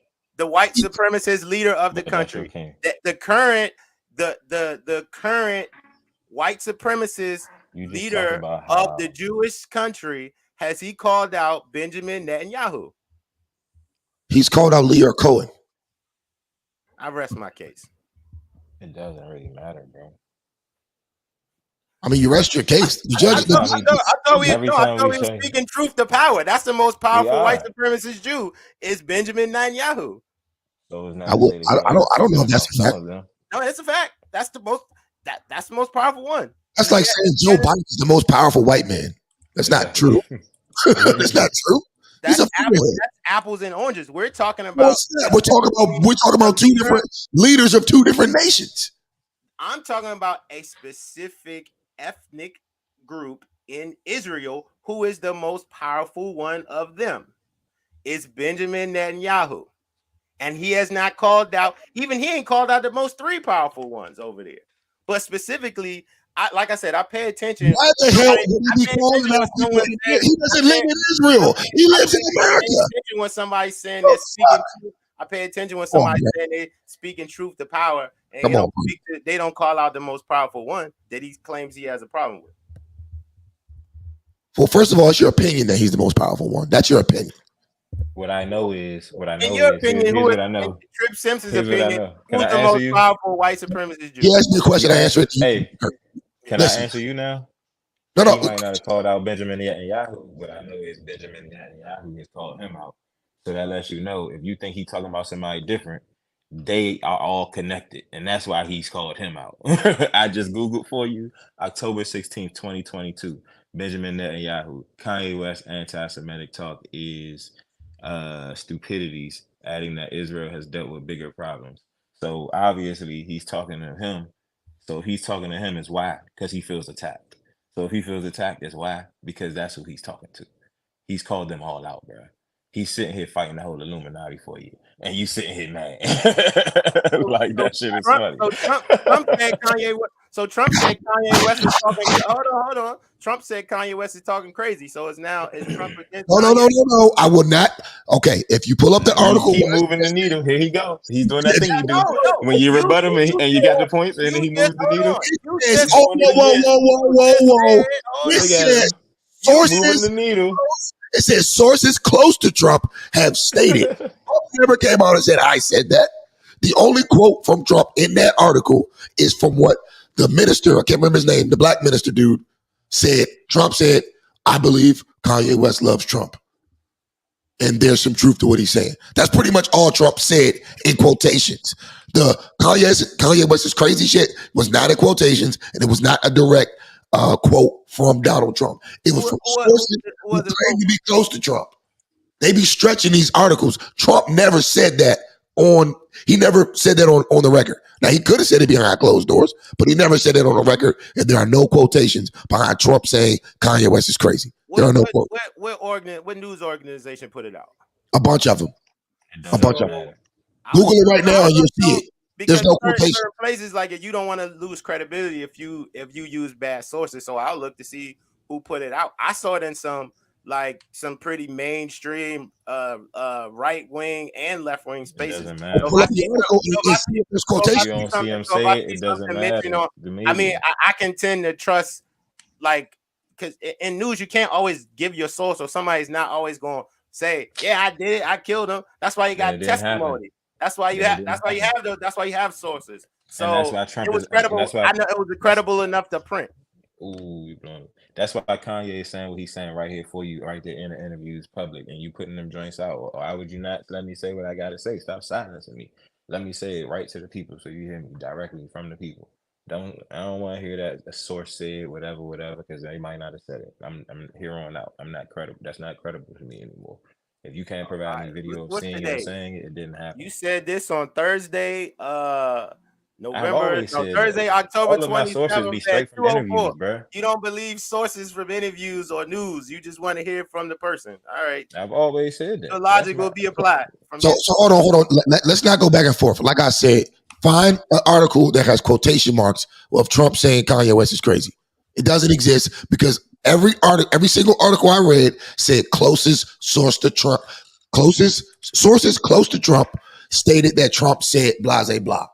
And they don't even give you who the source is. They just throw a blanket statement out there. That's not how news works. You protect your sources. That is how news works. So the funny thing is, right, they wouldn't disclose those sources, but they also in the same breath stated what Daryl Scott, well, I don't know if that's his name, but you know, the pastor dude, the black pastor that be fucking with Trump.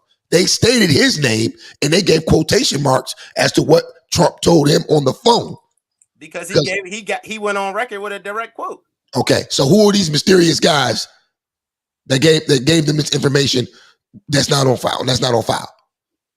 It's not about being on file. It's about if you want to get information from people's inner circle, you protect the sources. That's how journalism works. Anybody can just come out an article and say, "Man, sources close to Cosby Digital says he likes to play with his butthole." But that's why I asked where was it. That's why I asked where was it printed. How many news sources, where it came from. So if it's an incredible news source, this is how news has worked for hundreds of years. You have sources that give you information. So I just want to know if y'all gonna play that game. We're not doing sources no more. Because here's what I want to know. Are you playing this game? Because everybody does. You rarely get direct quotes from things that people don't want out there. You're not gonna get direct quotes from people from things they don't want out there. Can you tell me this, bro? Former president. Why if Benjamin Netanyahu is your auntie, whatever, why do you see him going on the biggest world tour right now? Now that Kanye is saying what he's saying. Hold on, say that again. If he's saying Benjamin Netanyahu is the ops, right? That's what you're saying, right? Benjamin Netanyahu is the ops. Okay. After Kanye is saying what he's saying, Benjamin Netanyahu is going on a world tour right now. He's been on CNN. He's been on Fox. He's been on MSNBC. He's been on all these joints to talk about Kanye's remarks. If he's the ops, he wants press to do what? Go against Kanye because he's being anti-Semitic. So what I'm telling you is he don't like niggas either. Exactly, bro. So here's what I'm telling you. Jews. Exactly. So let me tell you something. He didn't quite know who Kanye was before. But I'm trying to help you. Jump on this. Who this nigga talking about? Who these niggas talking about? I'm a white supremacist first before I'm a Jew. So his white supremacist side is who is this nigga out here speaking on Jews? So now with that being said, I'm not asking you this. If we recognize that there's a three-headed war here where there's us, there's Jewish people, and there's white supremacists, why are you aligning with either of them and not realizing they're aligning with each other against you? Because when you say Benjamin Netanyahu is the ops, you're really aligning with someone. Cool, I get that. And I agree with you, Benjamin Netanyahu is the ops. But when you see that he's going on a world tour, also going against Kanye, when Kanye is going against that same op, why are you not siding with Kanye? You're also siding with the ops.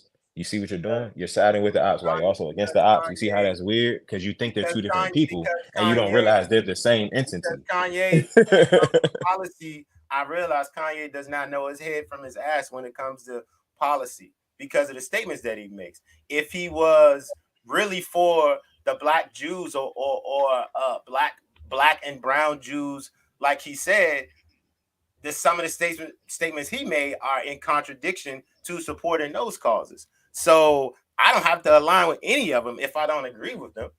I don't align with Kanye or I don't align with Netanyahu. I don't have to paint myself into a box to align with And either I one. agree with you. You don't have to align with either one of them. But why would you oppose Because him Kanye either? says Is what I'm dumb saying. stuff because he don't know what he's talking about. You're So trying to I would box not him want in. somebody out there representing me who's saying, "Well, I just didn't say it too good." When I tried to say it, even though I offended a whole bunch of people, I did just give me grace and mercy. No, I don't need nobody out there who doesn't know the issues speaking on the issues. There are plenty of black men that can represent me if I need some representation to fight that fight, who And one of them are that you well continuously educated, well versed, and battle tested on those issues. bet, and one of them that you continuously list when we talk about this is Dame Dash, and you're cool with Dame Dash when he was on the Breakfast Club yelling, "My son has cookies!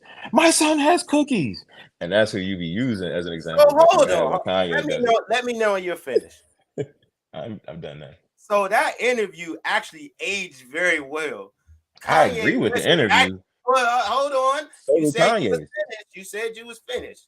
Yeah, and I'm That agreeing with you. interview I agree with the actually interview. aged very well because what Dame Dash was trying to tell them in that interview, as long as you're working hard for another man, you don't have true freedom. They talking about, well, I could do this, and I get a big check from the company, from the radio station, which ultimately is owned by Jewish people. That we full circle. He was trying to tell them, as long as you operate within that system, he was like, my son has this business. My son's name is on this business. I can pass this down like the Oppenheimers, the Rothschilds. I don't care if it just started with 2 damn cookies. That's their business that they can pass down. Let me know when you're done. He can't hire his son at iHeart. None of them can't make that decision. Even Charlamagne now, he's way up there in the ranks, right? He got partnerships with them too now. Like, he's up there now. But it's still connected to that particular system, to where as though if you're gonna align with the true independence that Kanye is talking about, he's more of the school of Dame Dash, that you don't need to be participating in these systems, because if they cut off the line, you're cut off. All right, so I understand, and I agree with you 100%. So where I differ and disagree is Kanye still has Yeezy brand, so he's still doing the same thing. He can hire his son at Yeezy. Yeezy is tied to Adidas, but like we already talked about in the last show, you can still own your own business like you do, but you still have to contract with other people and work for them like you do. So that's the same thing that Kanye is doing. In that reality, he's doing business with Jewish people. But in the expectation that you're saying with Dame Dad is doing his own thing and just working with his family and not doing business with Jewish people, I feel you. Maybe that is the case with him. But who does he bank with? I'm sure his banking or something along those lines is still tied in with Jewish people, which is now making Kanye's point. What he's saying is, we touching billions now, y'all. If we're touching billions, we need to be starting supporting these black banks. And he really was talking about starting a black bank, not supporting one. But when he realized, oh, I can just talk to Killer Mike because Killer Mike got a black bank. All right, bet. That's what I'm going to do. I remember just a couple weeks ago, Jamar was saying, Kanye be talking to talk, but he don't be walking away. He could be talking to people that start in schools, or he could just be starting a school himself. For one, he already got the Donda School. We know that. He's been had the Donda School of Design. Virgil went through that joint. We know that. And he also hollered at the dude King Randall down in Georgia, and is starting to build and do stuff with him too. So like, while we talk about he's talking the talk and not walking the walk, he's doing the walk as well as he goes through all of this process. We just ain't paying attention because we so busy critiquing him and thinking that he's just faking it, that we don't actually realize this shit could be real.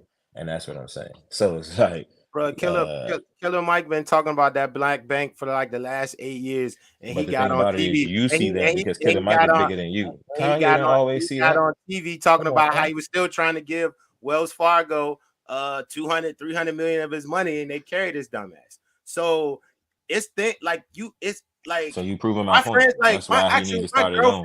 my girlfriend makes fun of me because I use Industrial Bank, because she used to work for Industrial Bank. Like, man, they online shit ain't all that. Some of this, you gotta go to the ATM for this, you gotta do that, right? Yeah, it's a little more it's a little more inconvenient than dealing with Bank of America or dealing with Wells Fargo. But once I decided, one day I walked out of my church, right? and I seen them after they collected the offering and everything, right? And I went to the ATM after, and I saw them take the money right from the church and bring it into the bank account at Bank of America. And I was right at the same time Bank of America just got convicted of robo-signing all of these black people's mortgages, signing them to all of them adjustable rate, all of the criminal stuff they was doing against the black community. And I had an epiphany, like, God damn, I'm funding my own oppression. What do I look like putting my money in this bank? All the people in my community are putting the money in the bank that's then turning around and discriminating against us. So I made a decision there to change my bank to black banks or a credit union. And I've done that ever since. So I can't excuse Kanye acting like he don't have that information when I've heard him talk about this in rants of consciousness way back in 2016, 2017, what black people should be doing independently. It's 2022 and he's still talking about putting hundreds of millions of dollars in banks that have discriminated against black people. It's all over the news what Wells Fargo has done to black people and black and poor communities. So I look at people's actions versus what they're trying to tell to the public. What are you really doing? Okay, this is a three-way conversation. I'd like to say something. Go ahead. So Hold first on. off, I got just one line. Let me say this one line. I just want to say respectfully, you are a thousandaire telling a billionaire to bank at a credit union or a fucking black bank, and these joints have proven to be trash because I bank at a black bank and I can't even move my money the way I want to with my business at the black bank. So like, I get it, but it's not reality. So here's the thing with the black bank situation, right? Especially a bank like Industrial Bank, people need to really research. So we, as a people, we need to really research some of the things we say before we tell people to go out and do things. Most black banks, that's what I'm saying, dog. Like most black banks are nothing but welfare recipients of banks, right? They only operate off government subsidies. If they didn't have government subsidies, they wouldn't last. And why is that? Number one, not enough deposits. Right. Number one, the most uncomfortable truth about black people in America is that we're, by and large, we're broke. So when you have a bunch of broke people putting their broke ass money in the bank and not having an actual savings account where the bank can go out, use the money in your savings account, leverage the money and build more money for the bank isn't going to be worth shit. So they have to operate off government subsidies. So essentially, putting your money in a black bank without a black infrastructure or a black economy that's thriving is essentially worthless and a waste of time even talking about. Because right now, our community isn't worth shit. The median average income of a black family is $1,700, where the median average income of a white family in America is like $150,000. It ain't even fucking close. Question, have you ever banked black? No, and I don't care to at this point. I don't care. So do you know any? I wasn't finished. Do you know any strides or progressions that black banks have made because they've gotten more depositors over, let's say, the last 5 to 6 years? Okay, I'm going to answer your question and I'm going to continue with my point. My answer is I don't give a fuck because it's pointless. It's not pointless if actually Industrial Bank is helping and funding black entrepreneurs in DC, where in other banks they could not get loans or get funded for their business, and then in turn go out and hire other. Then hold on, I'm not finished. And then go out and then go out in turn, and then go out in turn and hire other black people. So there's a direct effect of a positive black bank in the community lending money to entrepreneurs and entrepreneurs starting, funding, and operating businesses and hiring black people. That is a model to the uncomfortable truth here is that Industrial Bank fucking sucks. The only reason that they're in business is because of government subsidies. How do you grow a bank? With depositors. So if you have people like you constantly saying the bank sucks, the bank sucks, the bank sucks. I'm not trying to lean on you, but you keep cutting me off. I was trying to make a point, and now you got me sidetracked talking about this dumb shit. I don't give a fuck about black banks because they're not going to work because we don't have the economy. That shows a fundamental lack of understanding of your local economy. like local economies aren't built on the giant banks. Jesus They're fucking actually built. Entrepreneurs are funded mostly by small community and state-run banks. So if you're getting on your podcast using your platform to disparage these banks that actually need depositors to grow so their services can get better. Chase Bank is funding the whole city right now as far as black businesses. Your counter your narrative is countering what's helping your black community. You're telling people to don't use the black banks that's going to lend and fund in the community. I don't give a fuck about these banks, bro. You want to go bank black? So that means, and as you say, you don't care about the community. No, I do care about the community, but the biggest problem we have is not black banks.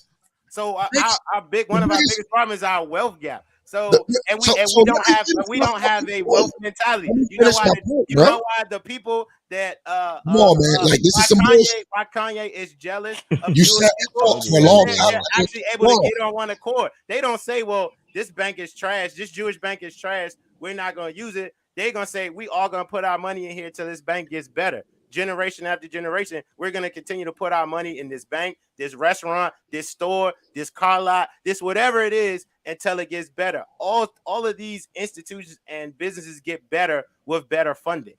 That's what Kanye said, and you mad at him because he ain't do it yet. But so then you can't say I'm with Kanye. I'm for Kanye's plan. But then when it comes for you to actually apply Kanye's plan and logic in real life, you say fuck the bank. So okay, I'm going to say that you were just hold on. You can say that though because the ones that are in existence aren't the ones that necessarily are needed. If they have a better plan to put a better one into existence that more people can support, and when they push it, market it to make more sense, then I think that will be a route that I would like to take. And so in the meantime, I also bank black. I do have I support a black bank. So here's what we're gonna do. I bank with industrial too. So here's what we're gonna do. I don't only use industrial, but I use industrial, and they trash. That's why I know. My business accounts that they've gotten a lot better, even from the time I joined them to now, because they're getting a lot more investment. So if we're going to make this a community conversation, right? Then I'm going to give my point of view, and then we're going to close out because I know we all going to go. Here's the thing. I don't give a fuck about how many banks or how many self-employed, because it's a difference between owning a business and being self-employed.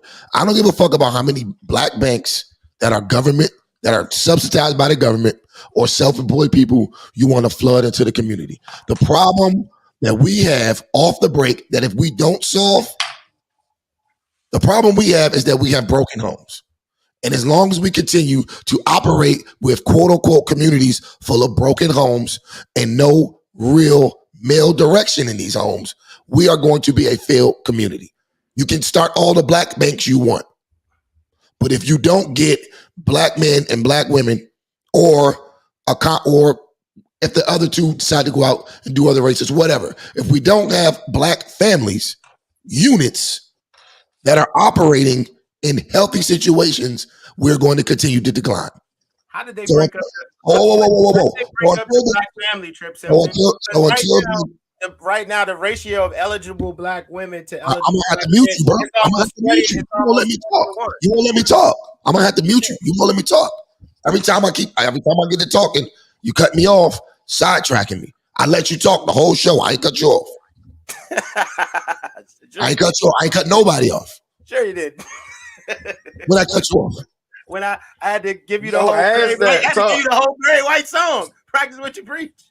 So here we go. So I'm gonna end my point like this. There is no progress in the black community until male leadership is restored in the home. Until then, it will be a broken society. It will be a broken community on welfare and banking in welfare style banks. We do not have our socioeconomic status at this point is going to continue to flounder until we fix the first problem, which is the home. As long as the home is broken, we're all going to be broke. Well, not all, because I ain't broke, but you know what I'm saying. Now continue. You guys have at it. So this is a classic Trip Simpson and a classic conservative talking style. Am I wrong though? Am I wrong? Where it works, Am I wrong? where they blame the victim for being victimized, as opposed to addressing the systems that actually lead to the people's circumstances. So we're talking about the Black family being broken up. There was a time in this country where our marriage rates were extremely high, right? And our communities were better off. But then we have to look at what systems tore apart the Black family. The first one we got to talk about is the prison industrial complex. Once the powers that be realized that, man, these families are becoming very strong after World War II and after Vietnam. They're coming home with training. They're coming home with pensions. They're starting to ascend to the middle class. How do we break up these families? We need to start criminalizing them. We need to start criminalizing their behavior, right? How do we? These kids are starting to get educated. We need to force bust them to other tax situations or other neighborhoods, so we can break up the Black tax base. Because what people don't talk about, the tax schools are funded by the tax base. So we can remove the fathers from the home via the criminal justice system. If we can damage the education system via forced busing, via underfunding schools, if we can provide them with poor nourishment and poor health care, we can break up these families. So when you're talking about how do we fix the community, we've already lost one whole generation, right? The adults of our generation are lost in terms of marriage and family and those cases, because they're too far behind the 8 ball. The ratio of eligible women to men is damn near 20-1 that's eligible to get married in the Black community. So we have to focus on the next generation. How do we prepare these children to be raised up, to be well nourished, to avoid the criminal justice system, and get of age to actually start marrying again, right? So if you're still pointing the fingers at something that took 30 to 40 years to develop, that has now come to fruition in the Black community, it's going to take a whole nother generation to fix it. So I hear you talk a lot about the problems, but I do not hear you offer solutions. So you keep saying people got to get married, get married, get married. So it's 10 women, no matter how submissive, how nice. I think he's doing the opposite. I think he's naming the solution, and you are highlighting the problem. I'm not finished. So no, it is going to be your numbers. They're going to be 10 well-meaning, soft, feminine, nice, treat your man as best you can, shut up, make a sandwich. It's going to be 10 of them that aren't going to get married by Black men just because it ain't enough of them. So there's always going to be single family homes to point fingers at. It's always going to be single baby moms. It's this problem does not get cleaned up or fixed by banging on the victims of the system, right? People have to take accountability, but after you give them accountability, you understand where the accountability lies, how and then do they fix the problem. All I hear you talk about is accountability. Eventually, all right, nigga, I am where I am. How do I fix it? Okay, so I already stated the bottom line is I already stated that we need to fix the family unit first. I said that already. I don't know how you just twisted everything around. How do you fix it? Okay, here's the answer. People need to get married. How do you fix so people? And this is another thing. If you're not addressing poverty in the community, people aren't gonna people are gonna get abortions if they're broke because they can't take care of the kids. People don't get married. People don't get married when their financial situation is fucked up. You got long enough. You asked me a question. First of all, bitches out here getting abortions because they're fucking. The babies are interrupting their life. It's either interrupting their job or their hot girl summer or the ability to go out and drink cheap liquor and fuck random niggas. That's why most bitches get abortions, because it's inconvenient. All this poor shit. The poorest bitches out here are having the most babies. That's evident. The poorest bitches out here are having the most babies. Where you get this evidence from? I mean, it is what it is. If you want to tell the truth, what you want to do. So we can look at our white counterparts. What you want to do is sit up here. You want to sit up here and you want to whine all day and not look at yourself in the mirror, look at your community in the mirror and say, how can I fix my own shit? You don't want to do that. You want to keep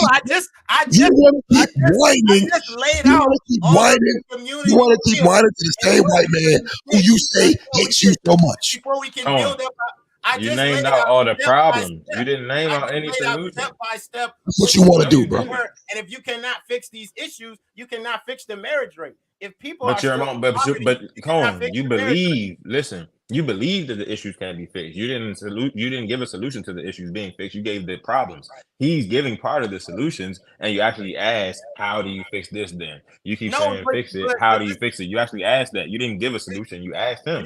Do you realize who's about to raise the next generation of kids that you want to tighten up and get married? The people who are listening to this podcast. So tell them how they saw it. The baby boomers raised us. It's no coincidence who raised us and why we are in the current situation we're in. It's gonna get worse in that next generation. If you know what, Cohen? I actually agree.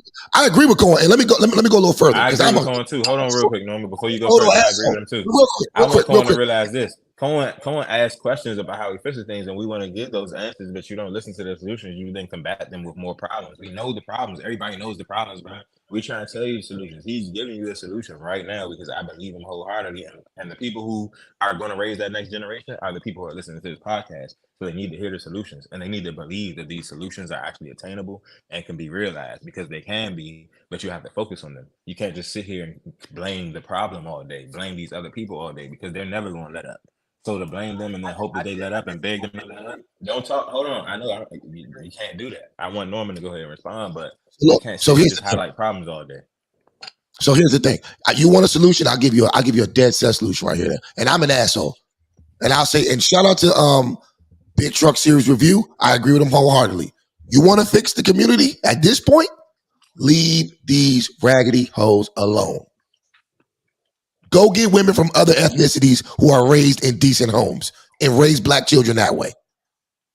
Because at this point, if you find a good black woman, good, keep her, hold on to her tight. But if you can't, move the fuck on. Don't listen to Umar Johnson. That's my final answer. I have nothing else to say. I gotta go pick my daughter up from school. I live in a functional household. Any last words, fellas? Let's go. Yeah, that type of mentality will never ingratiate people to what you want to tell them as solutions. Insulting people in messed up situations does not open them up to listening to you. The first thing the church does when they bring you in, I don't give a fuck about the people. They clothe you down and they feed you, and then they give you a message. It's a reason why that has worked for centuries upon centuries upon centuries. It has worked because you don't give a message with a bomb or a knife. You give a message with a pat on the back or a motherfucking sandwich in your hand, my nigga. Cool. So, that's how, you know what? That's how it lasts 400 years instead of just 50. That's my final thoughts. Burn the motherfucker down because nobody respects it in the first place. Burn it down and build another one at this point. Shout out to the Black Panthers with the free breakfast program. Yeah. So, for myself, Cosby Digital, Kirk Keys, I wish we could go another hour, but I got to go get my daughter from school. Y'all be easy. Peace out. Till next time.